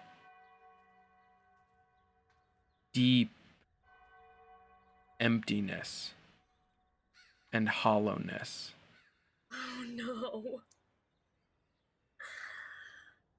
But you know that you need to have more of that pie. I knew it was drugged! Who called it? I called it! I told you you don't eat drugs! Ugh. Wizard magic. It's not wizard magic, it's called cocaine! No. So it's the next morning. You've woken up in the Kolyanovich home. What are the four of you doing? Having breakfast. Spending a lot of time on my makeup, an extra lot, and then having breakfast. I tried to tempt Zoot again. I asked him if he wants war paint this morning. Are we going into battle? I don't know, but best to be prepared, don't you think?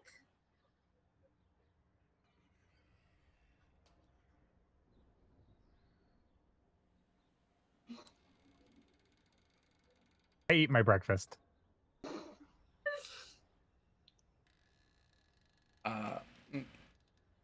And Ismark sort of comes in and you see him like strapping on his belt with his sword on it, and he says, okay, I have convinced my sister to stay here with my father, and I will accompany you to the church if you are willing to come with me. He's gonna stay here with your sister. Once the house is locked, again, we feel fairly confident that the devil has not attacked in 3 days since my father was dead. He has held off for now. We are comfortable leaving her here while we go and convince the father to let us bury my father today. I don't think we should leave her. Zoot, I call from like, I don't know, my cup, because I'm drinking something warm and delicious in the morning. Do you have those things that do that thing where people can like You were speaking in our heads. Yeah, I do. How far away is Valarki?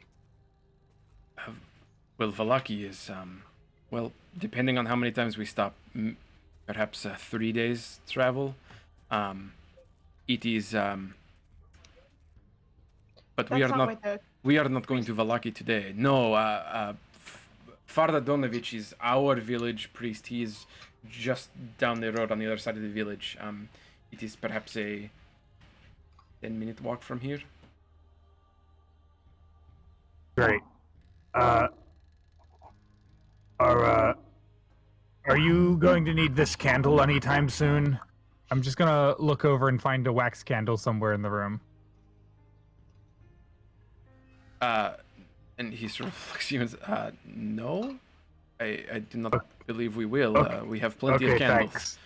I'll take the candle off the stand and I'll snap it in half and I'll crush one, just basically just crushing the wax in my right claw and then the left claw, and I'll say, All right, who is this? Is the sister? Yeah. All right, come here, sister. She's in the room with her father. Oh, someone go get do you her. want me to go get? I can go out. I can go get her. I'll wander out into the hallway. I'll do a little courtesy knock. Morning. Good morning. I need to borrow you for a sec. Yes. Oh, okay. Yeah, it's not a big deal. Zoot, he's going to give you a way to communicate with us while we're gone. Oh, wonderful. Thank you. That would be helpful. I hope you should not be gone too long, but that will make me feel better if I can get a hold of you and my brother while you are out. I figured. So she'll come with you. I'll kind of guide her. Yeah, into the kitchen. I've brought the sort sister of for goes. you. She goes up to you, Zoot, and is like, "You have something for me? Yes." I open my claw and drop it. It essentially looks like what a child does with Play-Doh. When they grab Play-Doh and they just kind of squeeze it and it's a big mess of waxy sort of clay. Mm-hmm. That's the token I've imbued. Love it. I used wax because I figured it wasn't going to just break or shatter under my claw. Mm-hmm. So it works. So I'll drop the mess of clay or wax into her hand, Right, and then I'll just hold on to the other one and I'll just say, Hello, I am in your head. Don't be alarmed. This is a Watcher thing from the Watchers. And she immediately you see this like look of like 1,000-yard stare in her eyes,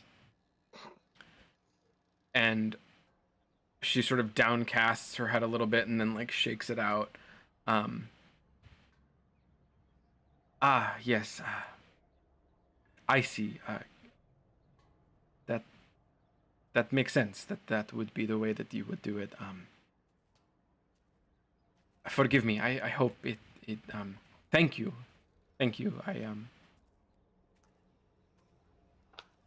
Please do not take this the wrong way, but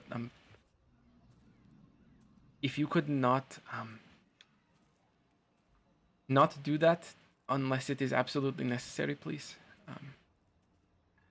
And you see her kind of like looking at Ismark and then looking down and looking back at him. I roll insight. Go ahead, roll an insight check. What is this? What is this strange behavior? I got an 18 total.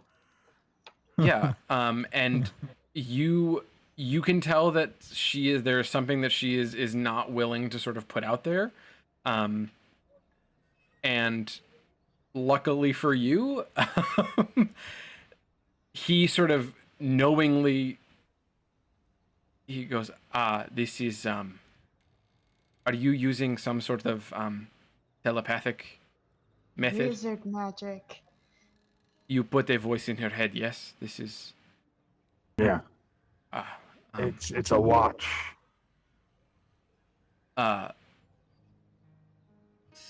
That is how the devil communicates with her. Forgive. That is why. And she just sort of like, you see her starting to like well up with tears, and she's like trying to be composed because obviously this is like important for her and her safety, and she's swallowing it. But he says, Okay, yes, this is no, it is okay. We are, and he sort of looks at her and kind of gives her like you can do this. This is important. We will not use it unless it is absolutely necessary. We will not just be saying hello to you unless we need to tell you something urgent, okay? And she just sort of nods and looks at you again, Zoot, and says, thank you. Truly, thank you. Okay. Can I finish my breakfast now? Oh yes. Eat. Take your time. We know that the priest is not going anywhere. He doesn't go anywhere anymore. Do you, by any chance, Ismark, know where the lady known as Granny generally stakes out in the morning to sell her goods? Oh yeah, her. I wanted to thank her for the pie. It was wonderful, wasn't it? Mhm. Can I roll an You insight check? on the two of them. Yeah, and see how they're acting Go for in it. terms of the pie. Because I never trusted this pie. Go for it.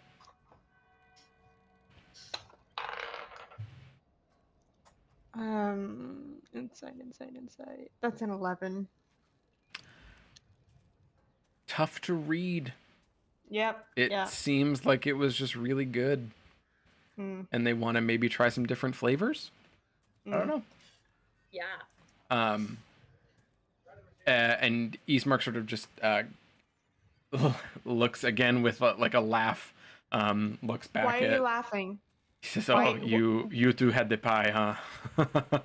Yes, it Why? was Why is that funny? extraordinary. Why are you laughing? Well, it is known that the pies are the sort of thing where if you would like Let's to. not beat around the bush now. Be straight. Oh, okay. They are delicious. Truly. They are very, very good. It is the sort of thing where you wouldn't like to have. Once you have a little bit, you want more, and you. It's the sort of thing I like to have, but in very, very moderation, like very small. That's all. How much did you eat? I look at Willow. We really split it half and half. Like 50-50. Like if you get the gummy bear, you only eat the arm. You ate like Right, the no. whole. You ate the whole top half. I bit the head off. Great. And then she ate the whole body. Awesome. No, because we split it into fourths. I thought, and we each took a fourth. You did each take a fourth of the pie, so Okay, yes. Okay, never mind.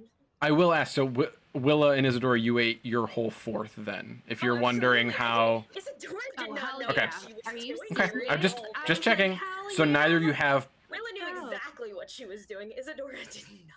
So you would know, and I'll just remind you gently, that Winnie and Zoot both have pie still. Zoot, Thanks. dear, are you going to eat that pie? Zoot, you do not give him that pie. But Ismark sort of for the first question, he says, "Okay, I do not know though. Granny moves throughout the realm of the land of Barovia. It is difficult to say when she will be back. She comes and goes. Oh. She travels and sells. That is her. That's her job, her yeah, livelihood. Yeah. I'm just gonna I'm going to walk over to Isadora and I'm gonna lean down and I'm gonna be like, "Hey, can you help me put on that makeup?" Of course. Oh, yes! Oh, I get to do your makeup again! Yes! All right, please sit very still. Here we go. Not here. If I have to wash my face. Understood, yes, all right. All right. Should we bring Winter? Can I do hers too? No. No, absolutely not. No. She Okay. won't let you touch her face. Understood, Yeah, alright. I wouldn't get near her mouth I at will all. take a She finger might off bite of you.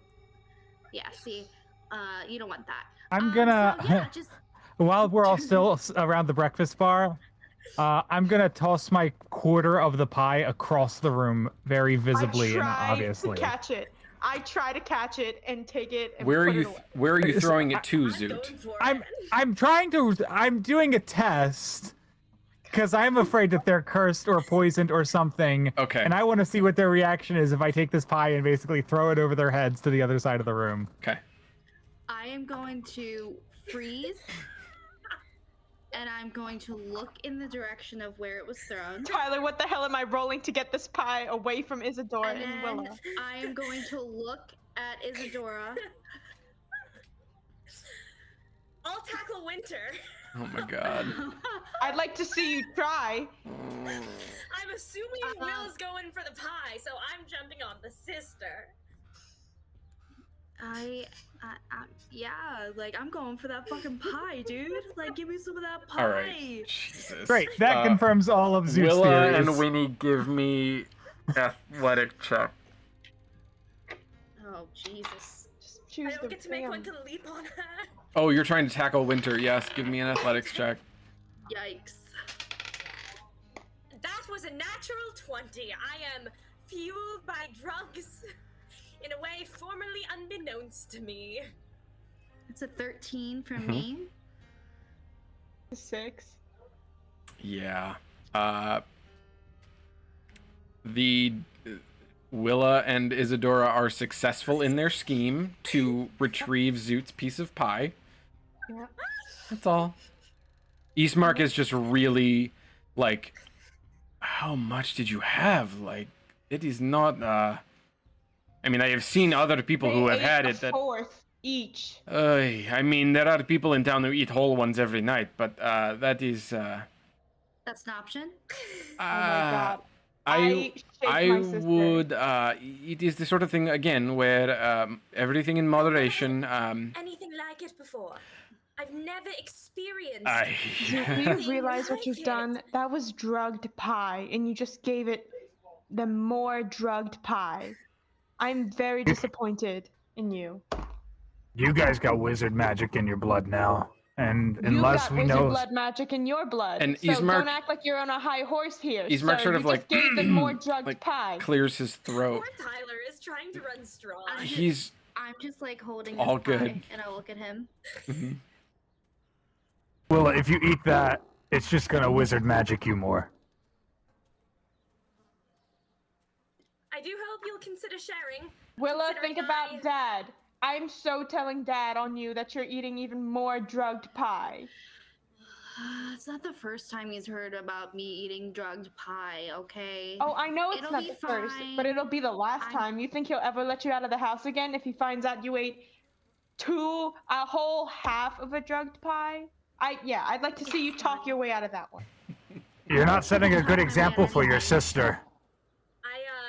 I've forgotten about the pie. I've like lost focus. I'm wandering over to Ismark and just kind of like hand on his arm, leaning in. What do you see when you eat these pies? What do you see? Is it prophetic? Do you see the future? Oh, no. From what I remember, it's been a while since I've had it, and you know, friends and acquaintances who do. It is a feeling of tremendous joy and euphoria, and you feel wonderful when you are asleep. You see visions of desires being fulfilled, that sort of thing. Your wildest dreams coming true, successes, but you know, everybody wakes up the next morning and they it's just that lack, that hole feeling, where you feel this like this nothingness, this emptiness, Yes. and it is Precisely.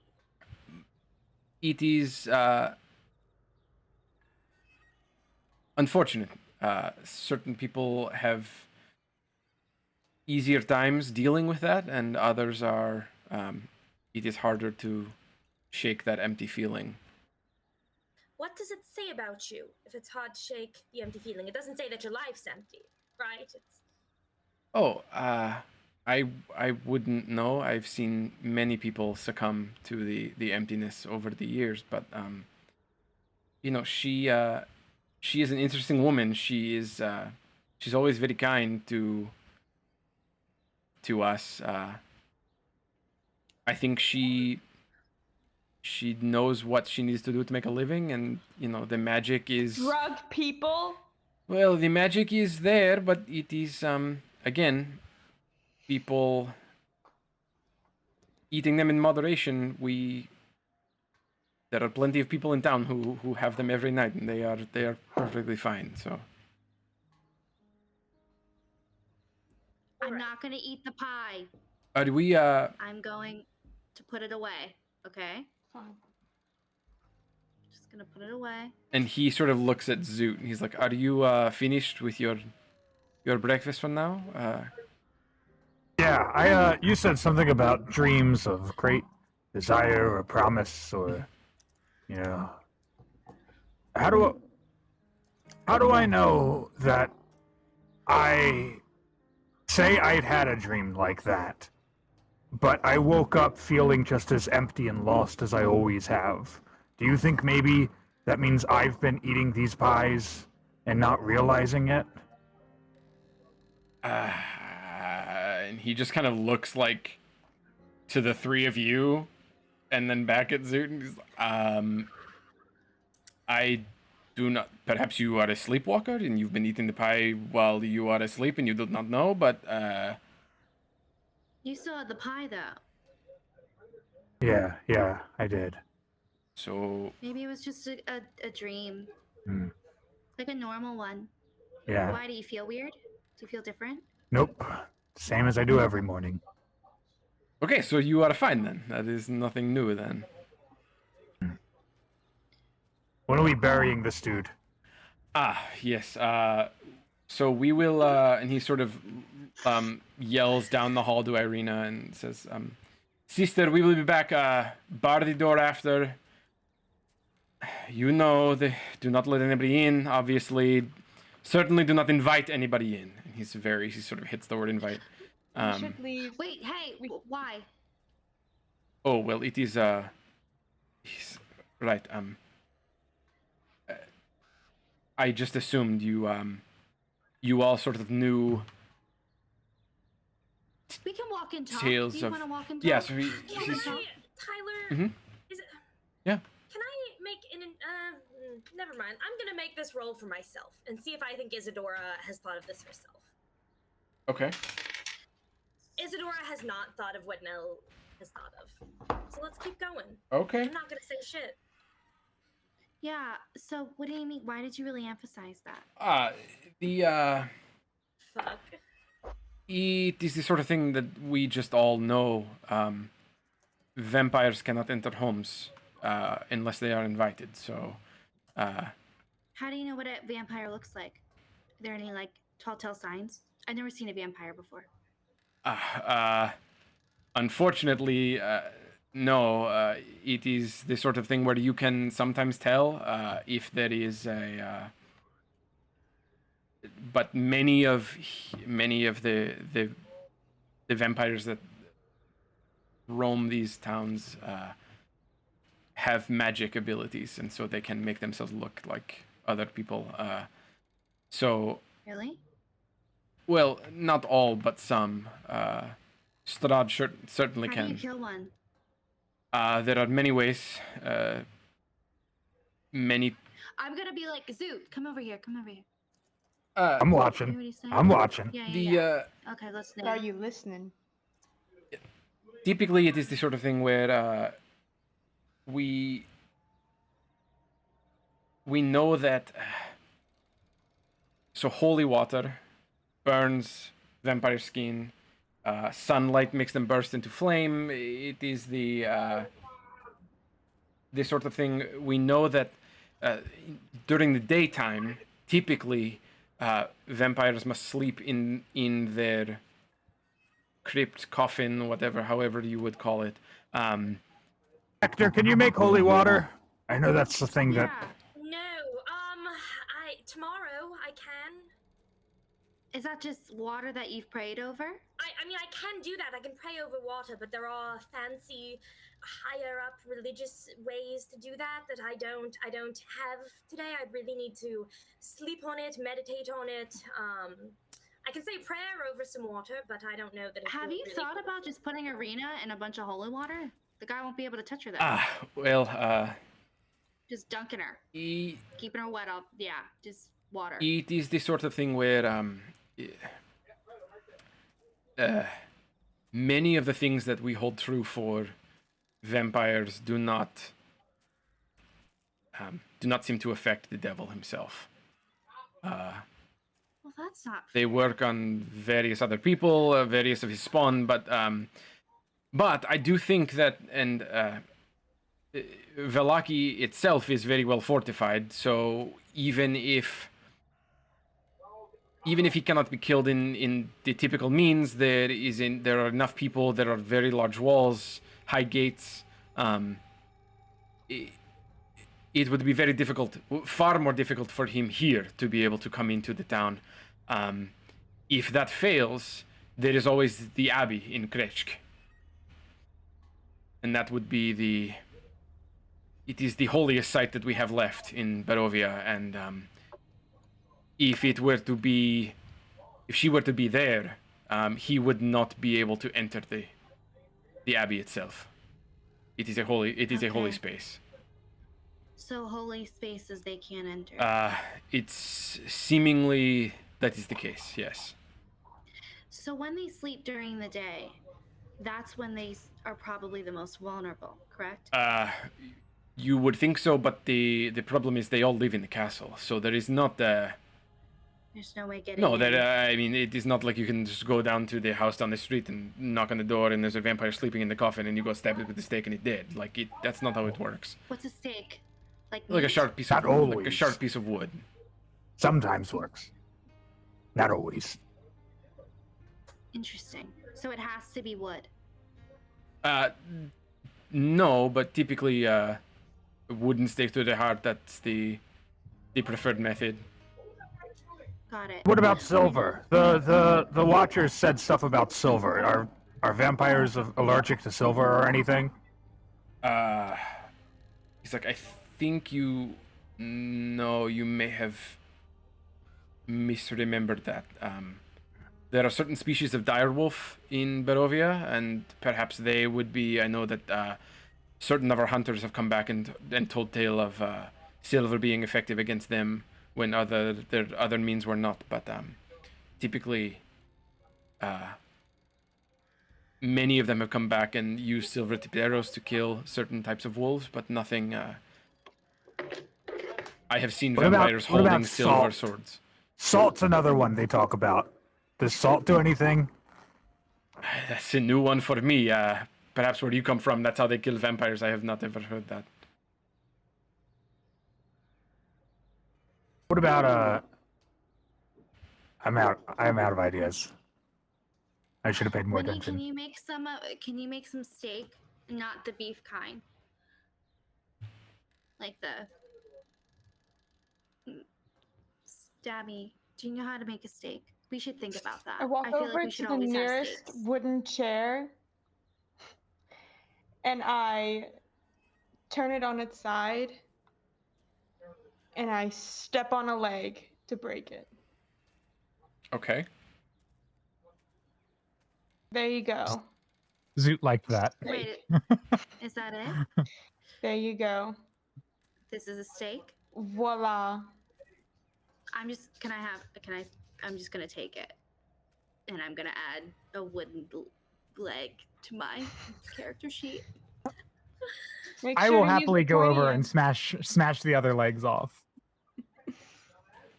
Oh, I hope you weren't gonna need this chair. This poor fucking family. No, it is okay. I ideally, well, I will be probably needing to stay here, but I am one man. I do not need all this furniture here. So yes, if you feel it is necessary to do that, then by all means, take what you feel you need to be comfortable. It is symbolic. Your household has just gone down in size, and so we remove a chair from the table. That was beautiful, Zoot. Oh my gosh. So are we? I'll give everybody else the other legs. Oh, okay. Yep. So each of you put one of those into your inventory. Yep.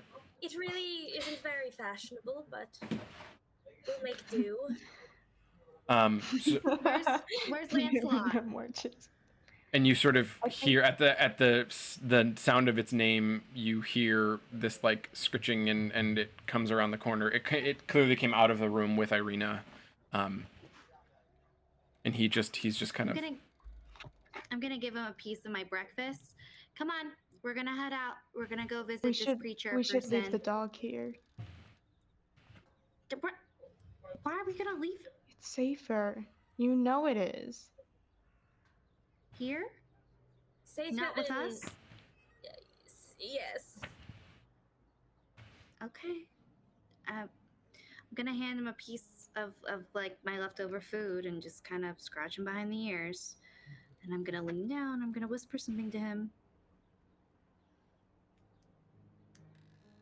Yeah, y'all are sitting on the fuck the edge of your seat. Whoa, wine. I'll message you, Tyler, what I whisper. I pour out some water for it from the alchemy jug.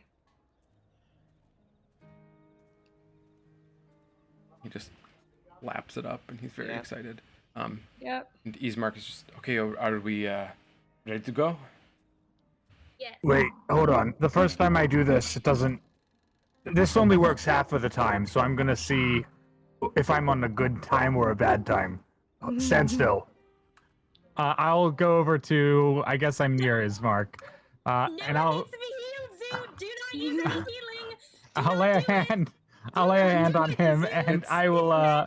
He's got. I'm He gonna- doesn't, I'm gonna it's not. It cast- doesn't waste it for him now. I'm gonna cast lay on hands, or I'm gonna use lay on hands You're points gonna and use see your if I ability. can restore. Okay, yes. Yeah, can I restore any of his HP? No. He is all topped up. All right, this is good. It didn't work, which means now it's gonna work next time. Yes. Yes. That's exactly what that means. Okay, Ireena, we will be back again. Do not invite anybody in. Bar the door. Does she just talk into that if she needs Bar the us? door, and then we Oh, leave. what Remember, about- you oh, have your wh- ability to reach out to us if you need. Last question. How do vampires feel about garlic? There is no real. What? What kind of question is that? You just I- asked me what do I need to do to make a wooden steak. I don't think you should be because judging me on there are- questions right now. I will say, it is difficult to say. Everybody has their superstitions. I know that, particularly in Vallaki, they ascribe to what you have just said. Many people hang garlic cloves outside of their homes. We learned very early on that it was ineffective. But we also have they have the fortunate fact that they are much farther away from the castle than we are. We are in the shadow of the castle, and thus we seemingly see more of them than anyone else. So we perhaps have learned things that others will learn in time. Are we ready? Yes. Okay, so he Yep, sort of let's go leads head you out of the house, and again, it's a very short walk, and sort of as you go through the village and up, you sort of go up a rise, and you see these stone pillars that are sort of built into the side of the mountain and into the side of the hill. And as you look up from those stone pillars, you see this large stone black and gray castle sort of looming. Like, that's how close it is to this village. In front of these stones is these stone pillars that are supporting this castle that is hundreds of feet up on this mountainside. There's this tiny little saggy gray church.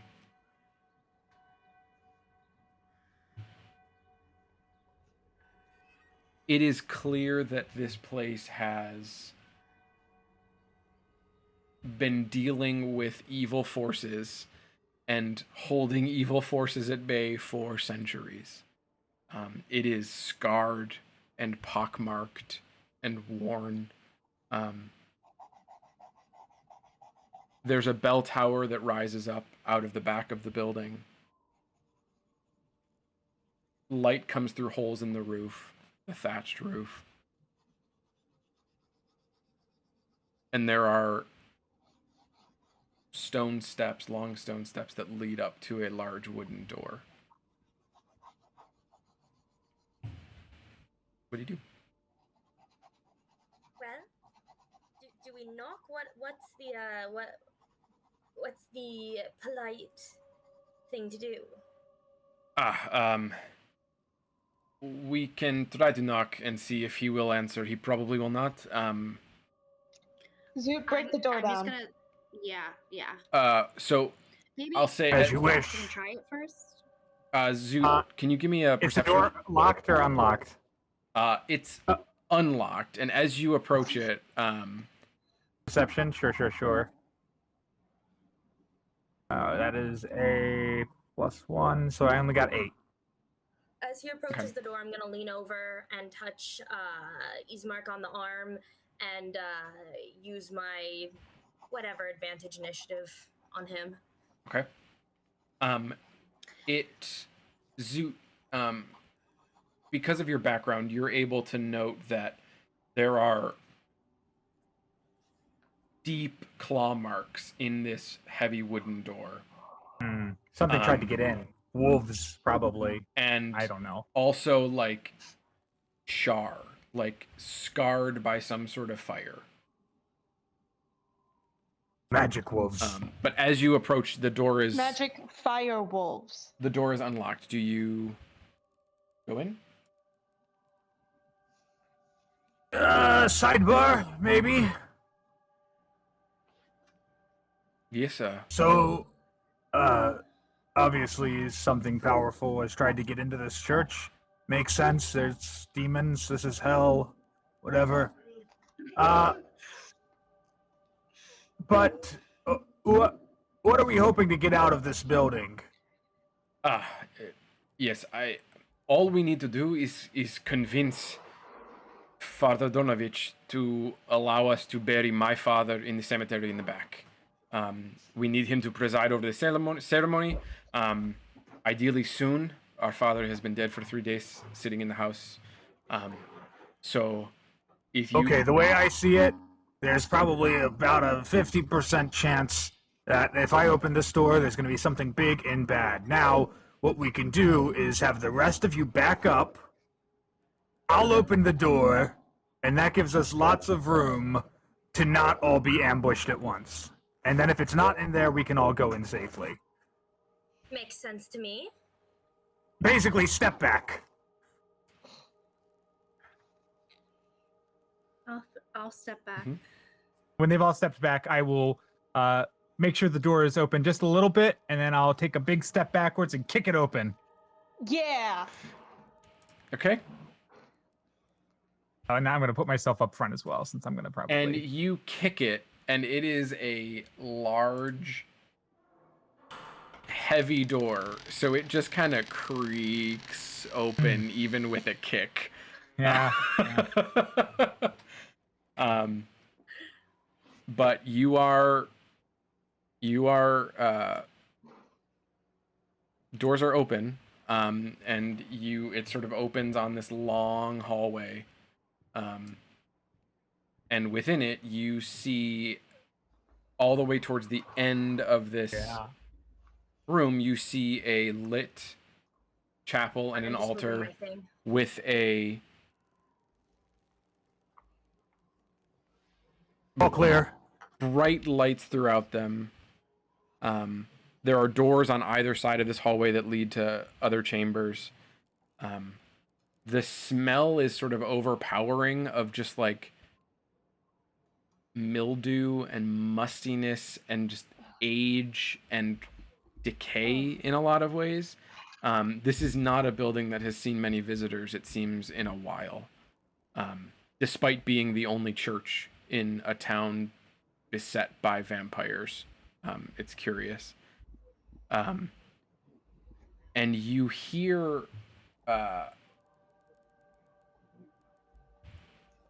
this sort of whispered, hoarse chanting coming from the chapel area.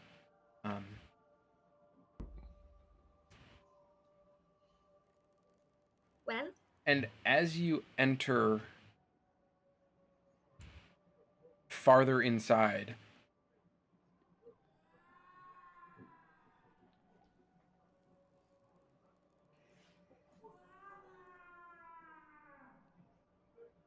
You want to maybe get behind me, Isadora? No, sorry. I mean, I have to do- you can it's fine, you can no, go first. If you slow down, I'm going first. But if you're going first, I'll let you. She's not waiting back in the hallway. She's going forward. So it's just a. You hear this sound. Oh dear. And it sounds like a very distant, faint scream. Like, does it sound like they're in pain, or is this like an angry scream? Make a perception check, Willa.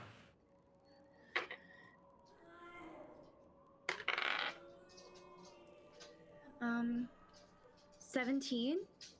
It sounds like whatever this creature is experiencing is tormenting it tremendously. All right. So what do you do? How bad do you need this guy to preside over the funeral? This sounds kind of.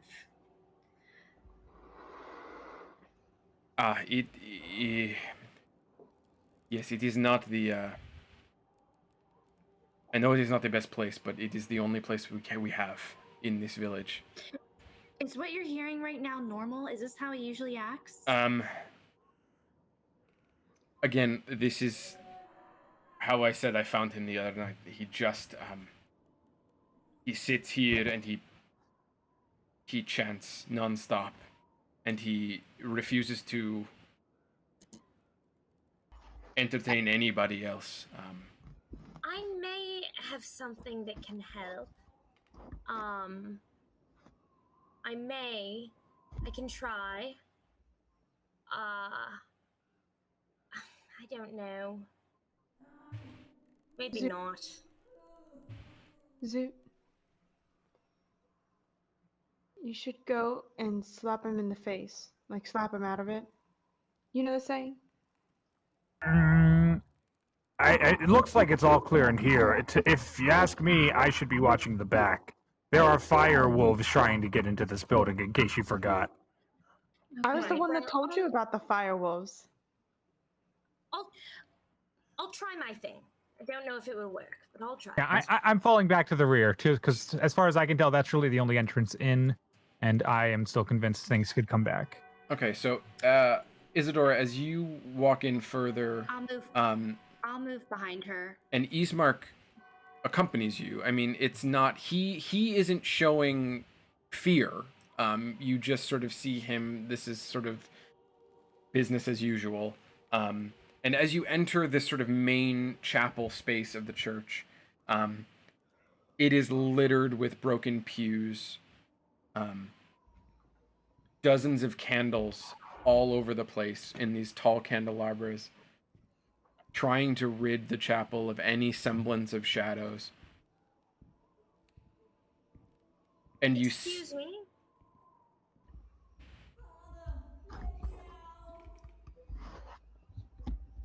I'm sorry.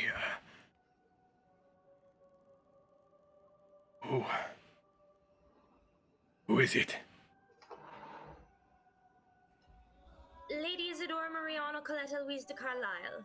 I am a follower of Corellin, a visitor in town.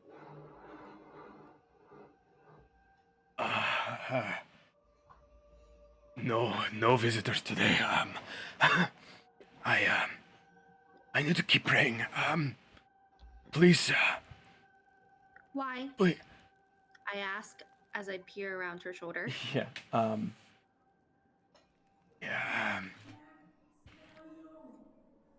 It is my son. I need to keep praying to the Morning Lord for my son. That is all I can do. What happened to your son?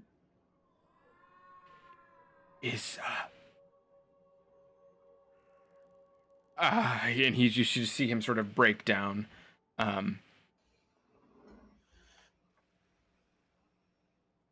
He has been beaten by the devil. I'm gonna turn to look at Isadora's boo thing and be like, And you just see Ismark's face like go white. Father, I am so sorry. I did not know. what? And you hear What is he that? hears that scream come through, and Ismark just looks at the priest with like tears welling up in his eyes, and he goes, "Is that is Doru? That is Doru?" And you just see that steak. you just see the priest like nod and just go back to kneeling and praying. Where is he? Is there anything we can do to help? I believe the only way out of this is a stake through the heart. And the priest like snaps his head up and he goes, "Please do not hurt my boy." You think that's your boy? You hear those screams? That's not your boy. Oh, he is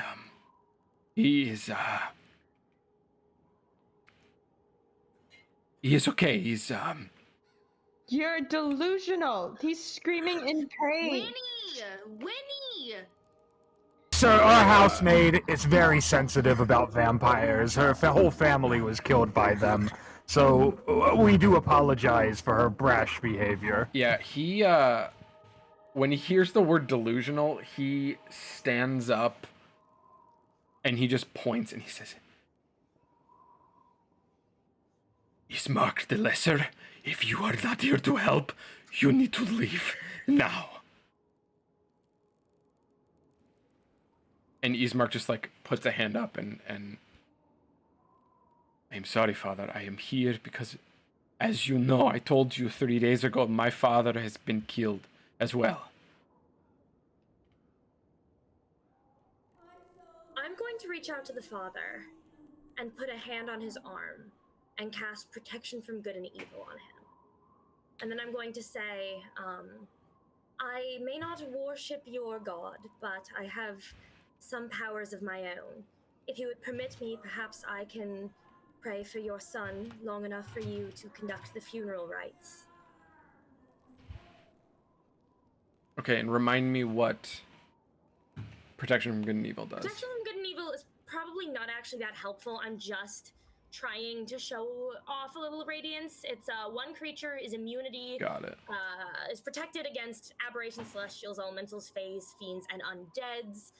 They can't be charmed, frightened, possessed. There's no mechanical advantage here, other than hopefully he feels warm and cozy and trusts me to pray for his kid. And he sort of, so as you let out this radiant magic and he sees this sort of happen,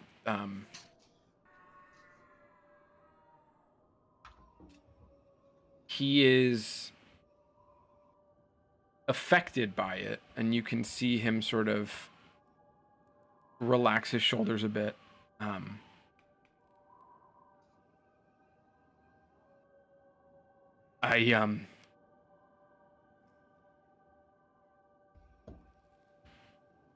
I cannot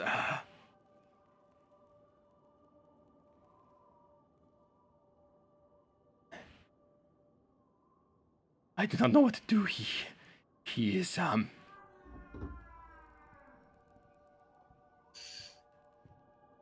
I cannot slake his thirst. I have tried, and he sort of lifts his arm up, and you see like a line of bite marks up his arms. And I'm gonna reach out and I don't want to use another spell for no reason. I'm not. No. And Ismark sort of takes a step forward and comes up next to you, Isadora, and he just sort of puts a hand out on the priest's shoulder and he says, "Father, how long has he been like this?" I mean, it has been... And the priest says, well,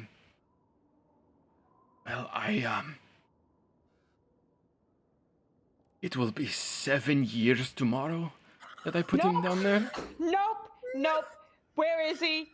This Um, is ridiculous. Actually, that gives me confidence. If he's kept this up for 7 years, this man has it under control. So I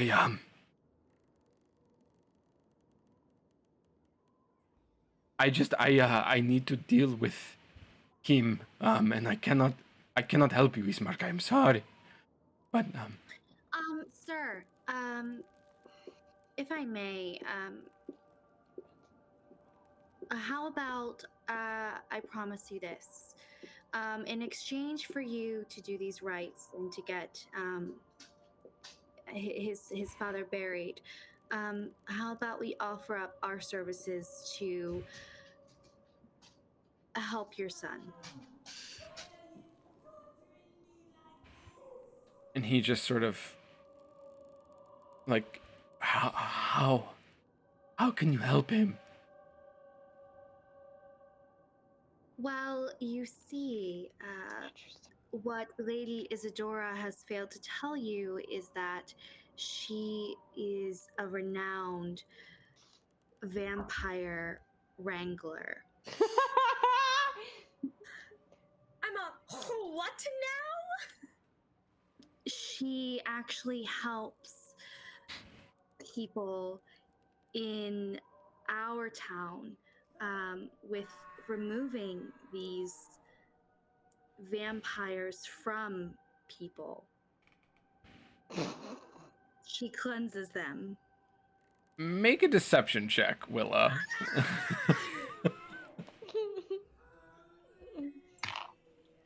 All right, that is a 19. One of her specialties. Sorry, now she wasn't gonna put her sister on the line, and I do not pass for a vampire savior. 19. He just looks at you, Isadora, and his eyes like well with even more tears. You can save my boy. So, no, I probably can't save him, but I can, I am prepared to keep him calm, pray for him, keep him all right for a few moments while you are away.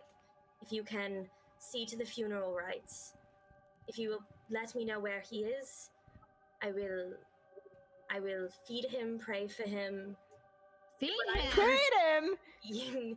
Do what I must to keep him calm and content while you are gone.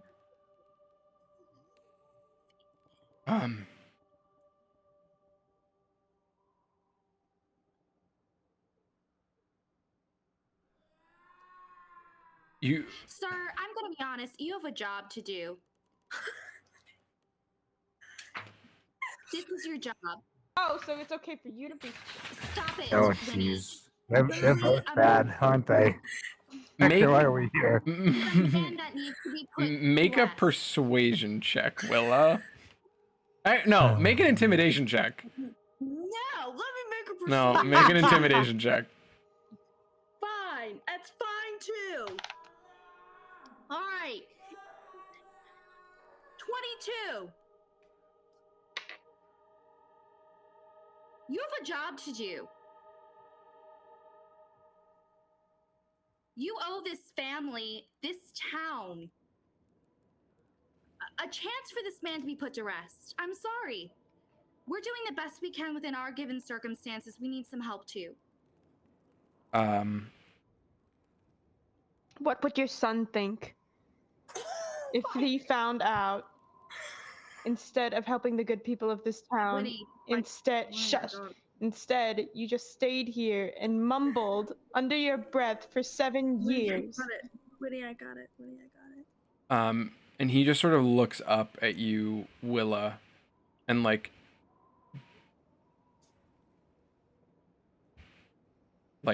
eyebrows down and like daggers through you.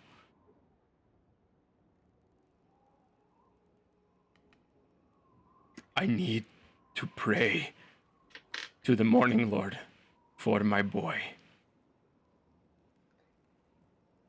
I cannot waste any time. You are wasting time now. Don't you Tyler, see? are there any books around? I know what a book is, even if I Mhm. can't read it. Are looking around rubble, desks, pews, even his altar? Are there any books anywhere? Make Do I, a. I was gonna say I can make an investigation. Give me an check. investigation check. Yeah. That's a total of 11. You see a book sort of tucked under the pew to the right of the altar that's sort of tipped over. Yeah. Just a small black book with like a gold lettering on the front. Okay. I'll pick it up, and then I will walk over to right behind Isadora, and his name's Ismark. Ismark. Yeah. Ismark. I'm gonna just slap the Bible in Isadora's hands, and I'll say, Congratulations, you've been promoted to Cleric of Morning Lord. Now let's get out of here.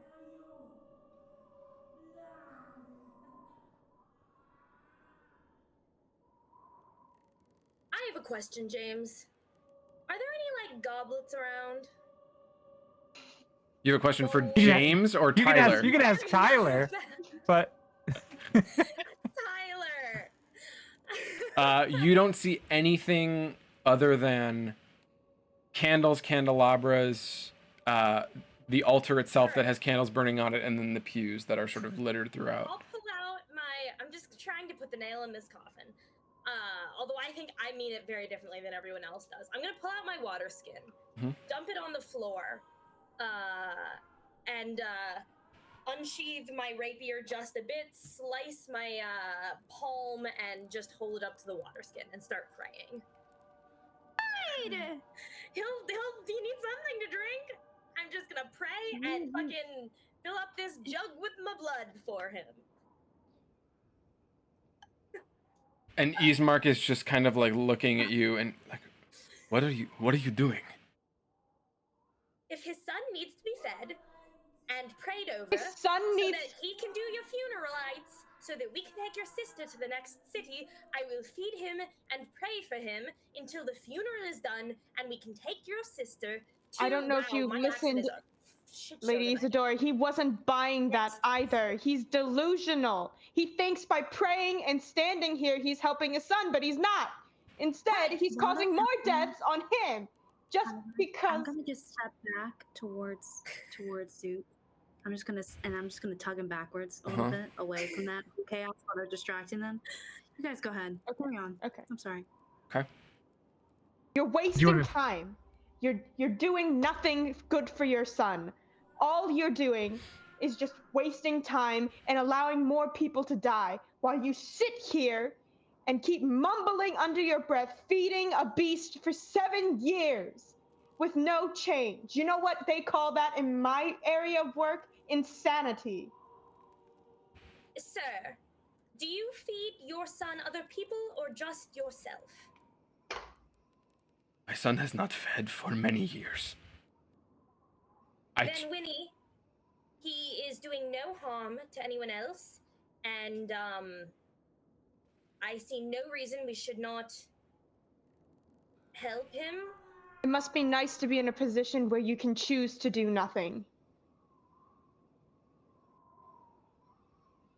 So, while that's happening, Willa and Zoot, your conversation that is... Zoot.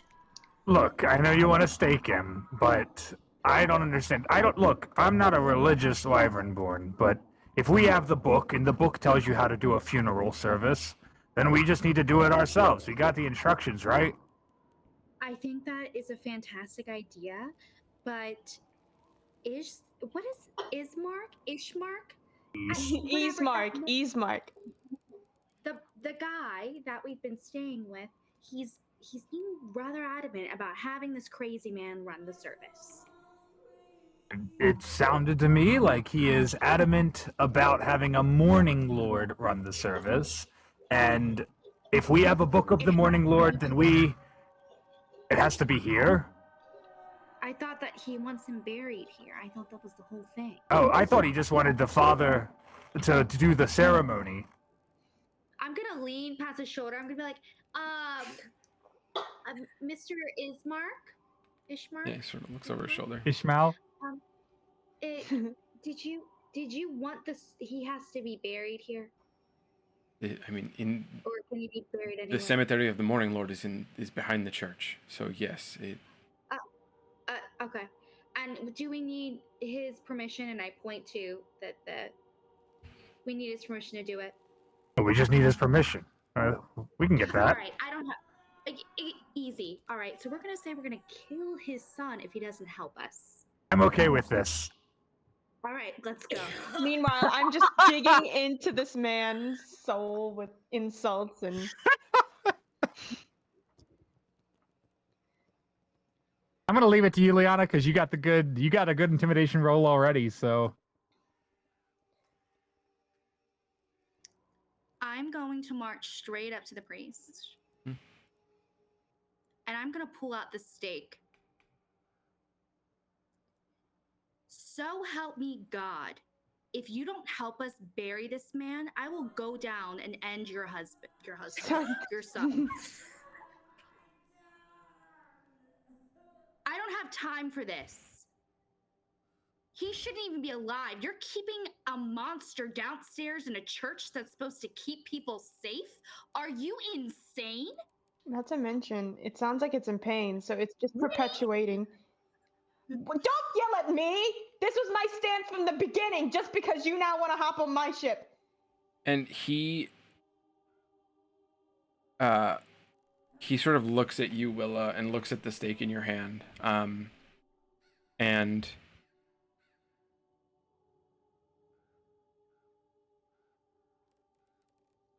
sort of nods,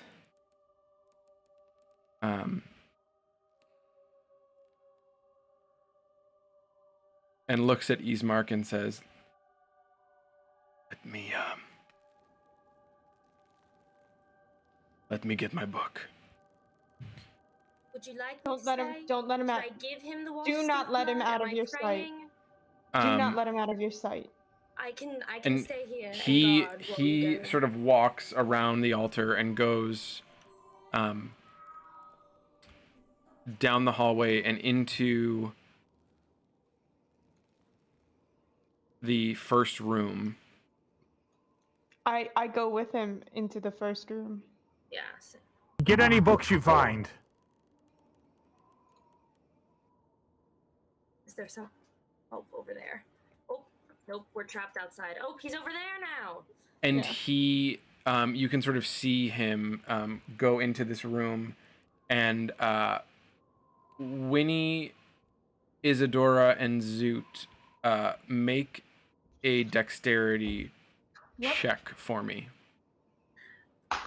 Woo! Check or save? Check. Check. Okay. Good. We're doing good, folks. 21. 9. 20. Okay. Dirty.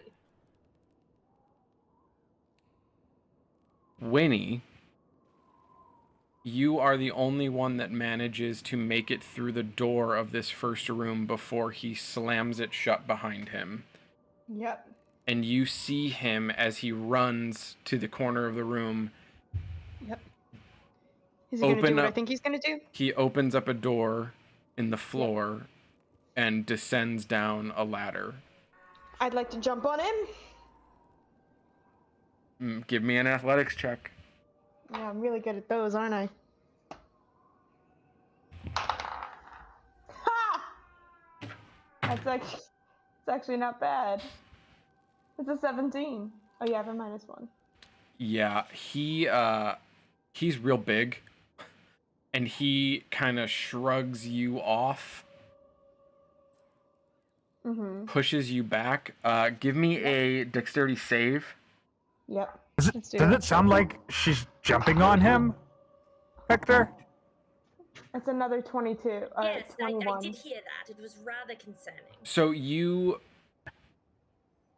don't take any damage, but you are sort of thrown back and onto you fall prone on the floor, and he lifts the door back up and sort of scrambles down the ladder and pulls the cast trapdoor Thorn shut. Whip. I cast Thorn Whip. Can I cast Thorn Whip? Give me an attack roll. Yeah. Is it an attack roll? Or is it a save? I think it's an attack roll. I just know the person gets pulled 10 feet towards me. Mm-hmm. Let me double check though. Yeah, it's an attack roll.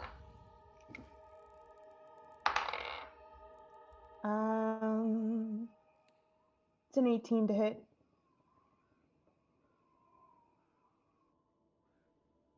Okay, that hits. So he takes damage and he is pulled 10 feet towards you. Yeah. Okay, can you roll the damage? Yes. The creature, you pull a creature up to 10 feet close to you. Sorry, it loaded weird, so I can't see how much. It's just 1d6. That's 6. Okay, he is going to... Zoot, break down the door! He's making a run for it! And as those words leave your mouth, give me a dexterity save at disadvantage. Great, thanks, Tyler.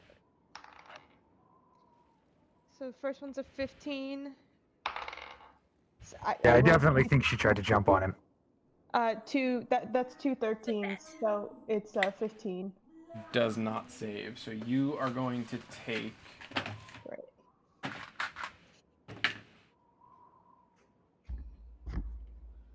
8 points of radiant damage as he feels the whip is pulled towards you and screams out at you, "Leave my son alone!" And he throws his hand at you and casts Sacred Flame, and radiant flames just burst. Yeah. Consume the whip that's sort of attached to him, damage you in the process, and he scurries up and scuttles down the ladder and slams the trapdoor shut. Are you okay? Get up! Like, I'm on the floor. Are you able to break in through the door? No, the door is apparently locked. Give me a second. I'll try to get it open. I got thrown, Zoot. You heard a body hit the wall.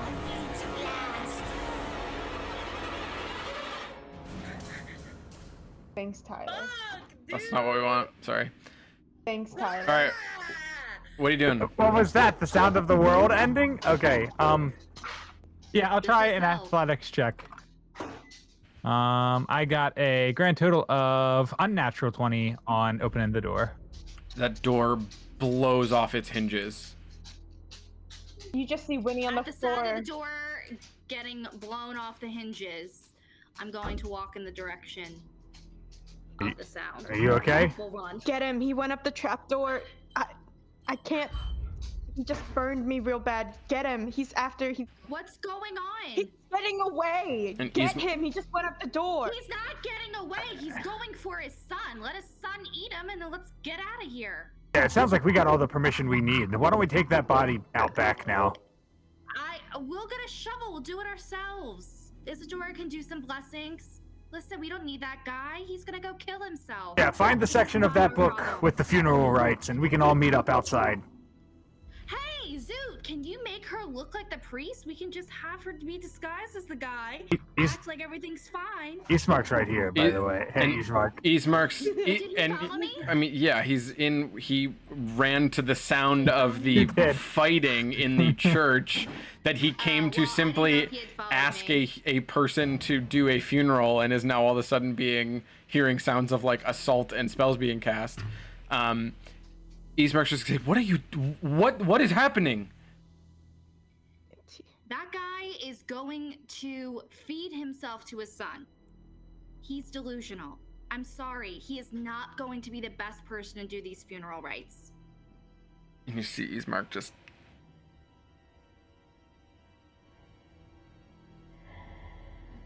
Okay. So I probably shouldn't give the to the vampire, right?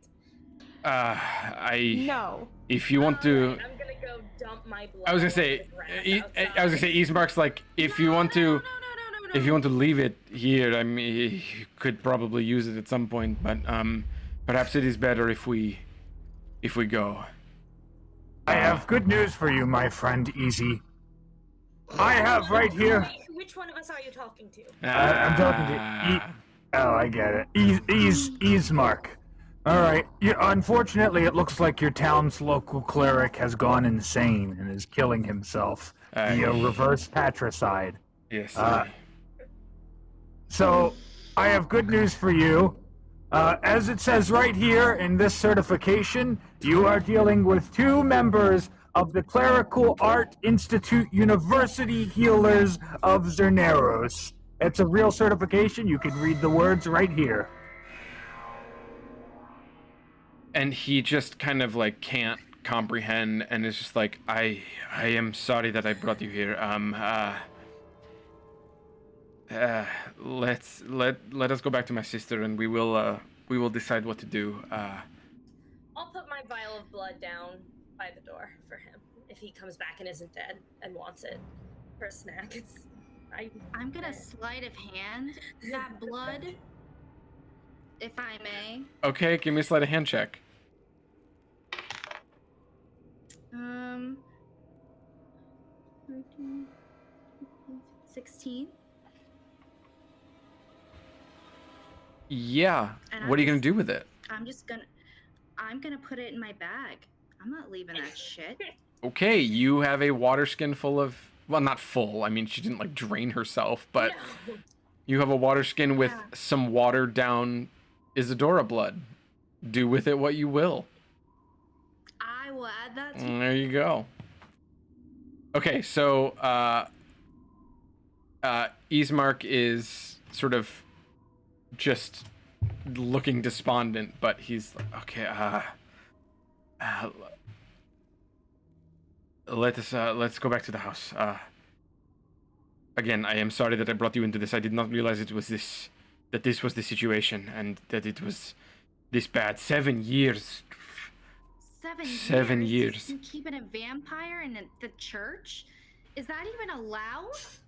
We should burn it down. He operates Cleanse the this church. place. He is the only one who knows the church. I mean, it is his church. But wait, doesn't that hurt him? Yeah, apparently not. Or it does, and that's why he's screaming. I don't know. He said he hadn't been fed in a while. Maybe that's why he... I do not know. I know as much as you do about this. So you're just going to let him keep feeding this thing? You're not going to do anything to resolve the issue? We're just going to do what everybody else has done prior to now, which is... I don't think I it's mean, business. it has been 7 years, and none of us knew that this boy monster was down in the basement until now. So he has clearly been doing fine. I agree. Oh, this is fine. Keeping someone locked up in a basement or locked up wherever in a church, feeding them for 7 years, and then hear him scream every year or so because they get hungry. It's not fine for him, but it's also his own choice. I am far more concerned with the vampire that is trying to kill and steal my sister than the one that is chained up in the basement currently. So That's what's wrong with this place. Everybody's so concerned with themselves that they're not willing to help each other out. This is a problem. Winnie, this isn't our problem. I'll take you back to the house now. On the way back, on the walk back, I'll just sort of lean into Will. I'll be like, You know, Ismark's not our problem either. We should be looking for Professor Caston. I know, I'm trying to leave this place. This sucks. Everyone here is crazy. I'm happy to do a few favors as long as it gets us to Malarkey or whatever the town's called. But this is wasting a lot of time. The tiny guy. I'm only trying to find. We can't get sucked into these people's issues. They're gonna keep asking. They're gonna ask us thing after thing after thing. I've seen it happen. You become the hero of the village, and next thing you know, every job, everybody's asking you to do something. We don't have time to become heroes of the village. So let's get the Malarkey, and I agree. yeah. We're gonna have to convince Winnie though, because she's gonna want to go back and do something about it. She's probably gonna sneak off in the middle of the night and try to kill that zombie all by herself. Yeah, which is completely dangerous, which means we have to do something that I don't want to do. So we need to sneak out first and then meet her at the basement and confront her about her poor decisions. I was gonna say knock her out, but just give her a little alcohol. She's a lightweight. Sister knows Some best. wine. Sure. I have 2 bottles of this wine still. It's the best stuff in Barovia, I've been told. Oh, maybe Isadora can help us. Maybe put her to sleep. The pie. The pie. Yeah, that should work. We'll think. Yeah. Just. Okay. Yeah, we'll think on it. This just turned into PvP? Like, goddamn. I'm trying to keep you safe. I don't need you running back to some church I basement didn't to say fight a I was gonna vampire go alone. do that. Yeah, you didn't say it. So didn't you have get back to the house, and Ismark is sort of goes into the room with Ireena, and you hear sort of like a heated conversation. Oh, thank God.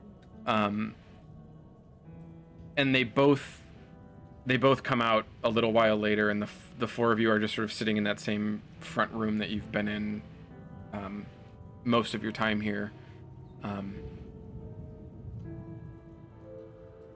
Okay. And she looks at you, Isadora, and says,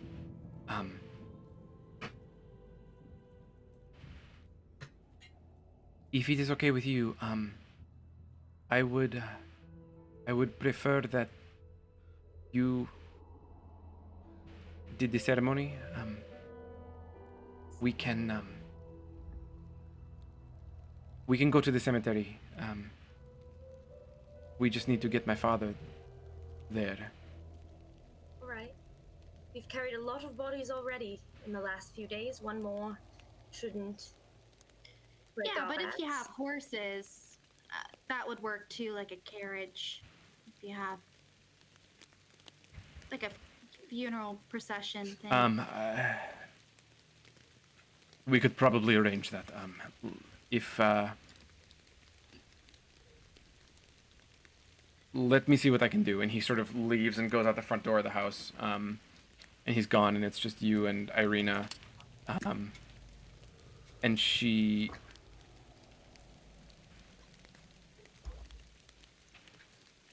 just says, "Did you see him? Doru, did you see him? Oh yeah, I saw him. You did? Unfortunately. What did he look like?" Pale shadow of whatever he was. Ghost. Nothing. But a cowardly little man. Delusional. So convinced in his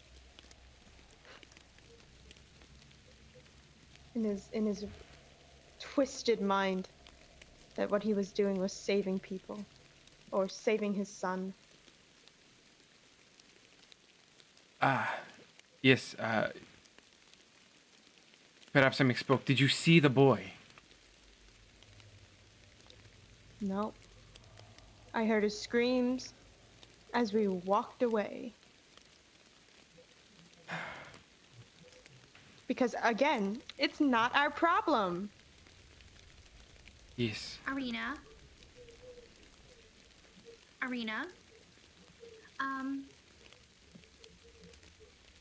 he said he was bitten Yes, Ismark told me. by him. I know. You were bitten by him. So, why aren't you... So there is a, I do not know the specifics or the, what exactly it is or how it works. I just know that, well, so for instance, the devil has brides already, and often takes consorts in the town from villages throughout Barovia. I don't think we should use the term bride. I think we should use the term hostage. Yes, that is probably much more accurate. They are In my language, they are the same word.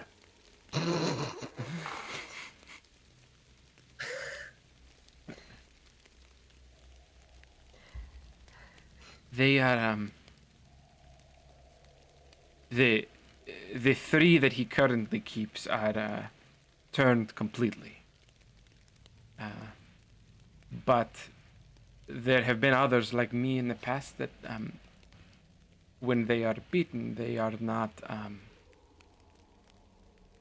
he merely feeds. He does not turn. It seems as if So he has to do something special to make you one of him.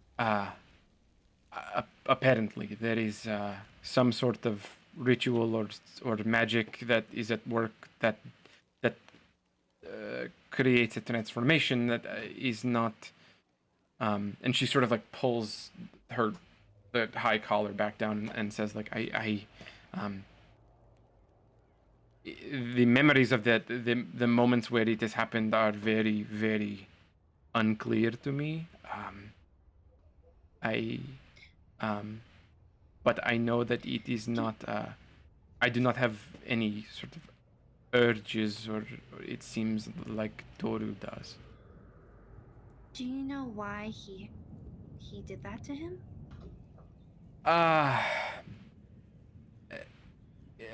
I have heard stories, and Ismark said it had been 7 years, and I remember that every so often these boys they get it in their hearts and their minds that they are going to be the ones to finally kill him or finally turn the count, finally rid the land of the devil, and they burn their torches and sharpen their swords and wander up the mountain and never come back, or they come back looking like that. So he was sending a message. I think a particularly strong one when it is the son of the only priest in the village, yes. Did you know about it before Ismat? No, So all this time, we had known that you think that Father Donovich had been, acting strangely, but he was always strange. It seems as if it has gotten particularly bad very recently. So Strahd has just left. The people of the village of Barovia believe. Like, he hasn't even come for this minion of his. He's just let him exist. Yes, he does not care about the people that he turns. He sets them loose throughout the villages in the realm, and they attack and they feed and they serve him in the ways that he needs them to serve. I imagine don't that. you think that? I wonder. What I'm saying is, I wonder what his purpose was by letting him return and stay here. You said it yourself. Everybody and everything is a pawn. So there has to be a reason.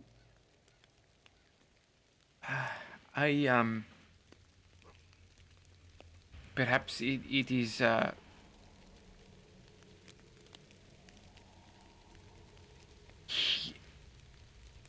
He is a cruel man. He's not a man. He's a monster. He's a cruel monster. He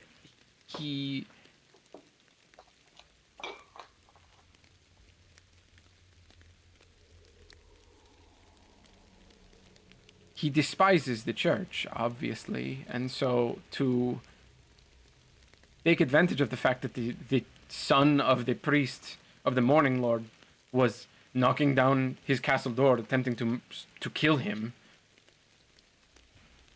What better way to send a message to the Morning Lord himself that you are all-powerful in Barovia than to turn the son of the priest and show him what he did by sending him back.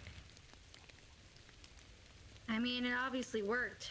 That man's not doing his job because all of his focus is on his son. She just kind of nods along with you. So, Yes, it appears that way.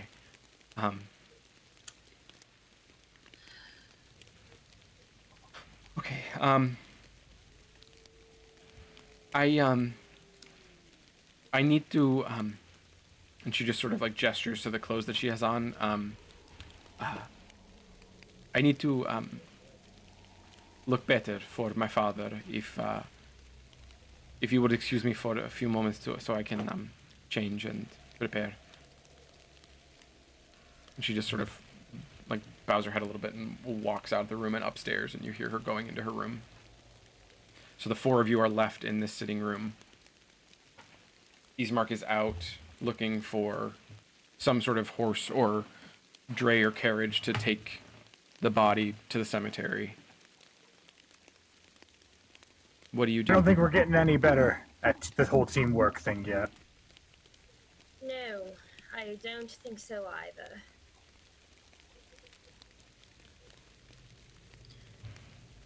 I don't know if we should be helping these people. Strahd seems to be like a powerful guy. He doesn't seem to have any problem with us. He gave us those health potions. I'm worried that if we get involved, he's gonna think of us as an enemy. He may, Right but he's a now- bad guy, so you won't be the enemies of the bad guys. Or maybe we just kind of are low key and just do what we were supposed to do, which is find our professor and leave.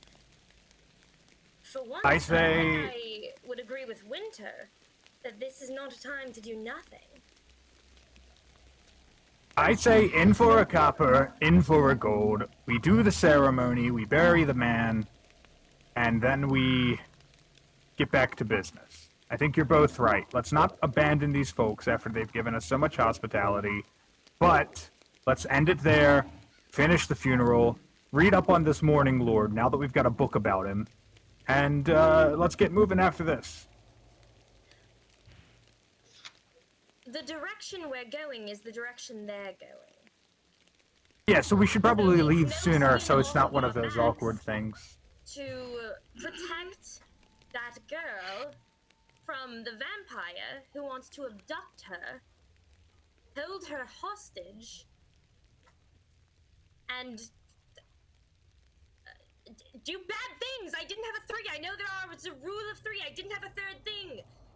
But I think it would be for the greater good to do this, and that's what we go to school for. We don't go to school to read textbooks. We go to this school that's all about fighting into planar threats to do good in the world. So I can't help but think that this is exactly the kind of thing that we've been preparing for, and that this is most likely what Darwin would prefer. I bet if we found Darwin, he could tell us.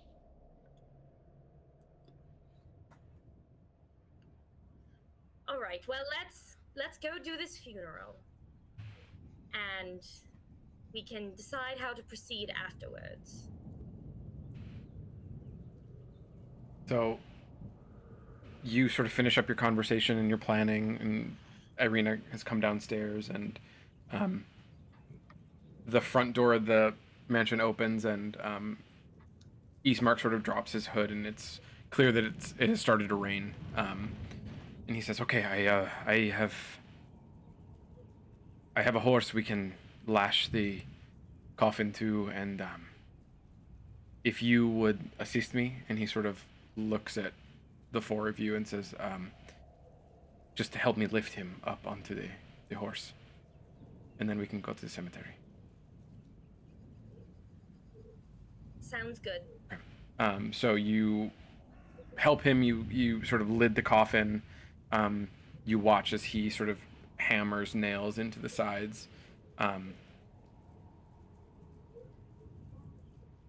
then he draws, you see him like pull out this like clearly the same paint and brush that he's used to make symbols all through the inside of the house. And you just watch as he paints symbols of the Morning Lord all over the coffin. The lid, the sides, the bottom. I'll begin to pray, something I've found out of the book while he paints. Just something small for now. It is the book that you have, the title is Hymns to the Dawn. And as you look through it, it is chants and sort of psalms in praise of the Morning Lord. That's the book that Zoot pulled from the chapel. So it's particularly fitting in this moment. And Ireena sort of looks at her brother and says, okay, let us go. And, okay, I am ready. If the sooner we get this done, the sooner we can get to Vallaki. So I'm gonna pull out my lute type instrument. Okay. And I'm going to play something that's appropriate and solemn. Mm-hmm. So, performance check. Ooh, this would be a bad time to choke. Please give me a performance check. That was a natural 20, so that is a 24. Mm-hmm. Yeah, you are playing the perfect hymn that is both sort of celebratory but also somber and fitting of the moment.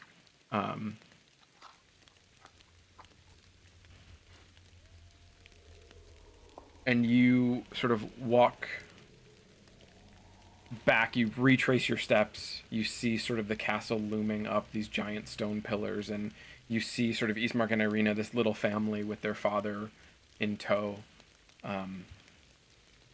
heading to the cemetery. You still probably think you can hear the screams coming from inside the chapel as you pass sort of around the outskirts and into the cemetery in the back.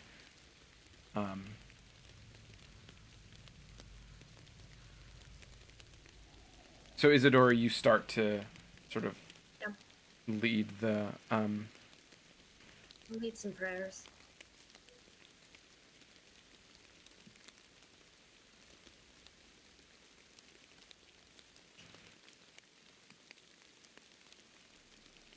and Zoot, Ismark hands you a shovel and just sort of asks if you'll assist. So the two of you take the time, dig the hole, lower the coffin in, and start to fill it. I need the four of you to roll perception checks for me.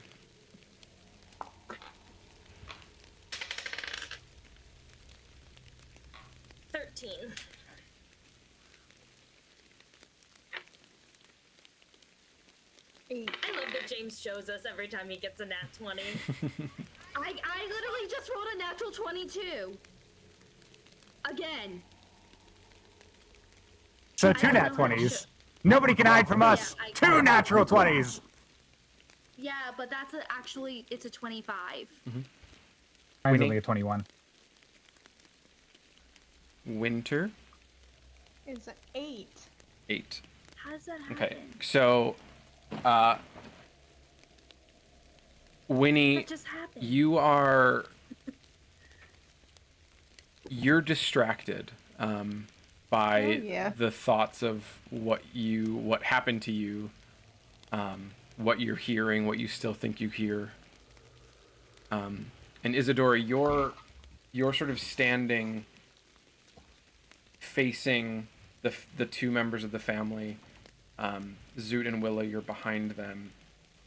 And Zoot and Willa, as you sort of watch as Isadora says these hymns and prayers,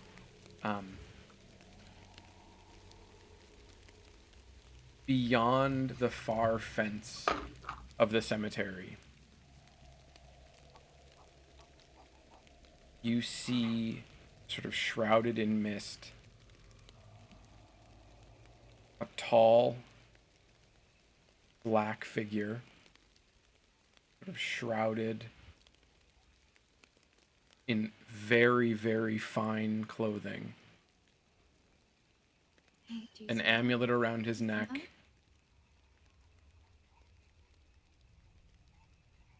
A sword at his side. What is that? And he stands sort of before this like large black horse.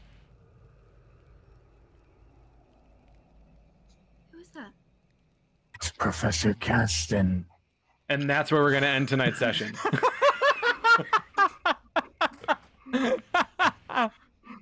Sorry, I had to. So good. I love it. Yikes. This is what we do in the shadows. It's like very tragic gothic premise, and poor Tyler is trying to run this tragic gothic horror game. Okay. And us assholes. What I will say playing is, comedy. hang on a second. This is the living room from what we do in the shadows, so it's fitting. It is. Oh my god. Wow. Okay. Wow. So, Oh. copyright strike inbound. All right. Thank you all for watching.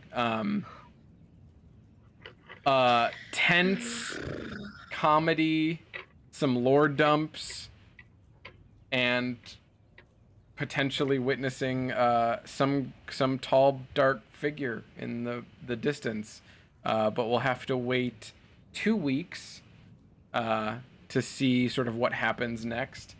So no game next Wednesday, but we'll be back on July 21st for episode 5. Yeah, we'll see if there's something else we can pull together a different night next week with that we can do sort of on the Strahd theme. But for now, just the game on Wednesday the 21st. Anybody have anything to plug? Coffee shop AU. Strahd Coffee Shop AU. Yeah. All right. Plugs. Kelsey, go. Yeah. So next week, we have the Wiki Jam with the WikiFest Jamathon, and it's going to be a lot of fun. Just basically Monday, Tuesday, Wednesday, Thursday, you can upload. We want new content. That is the one criteria.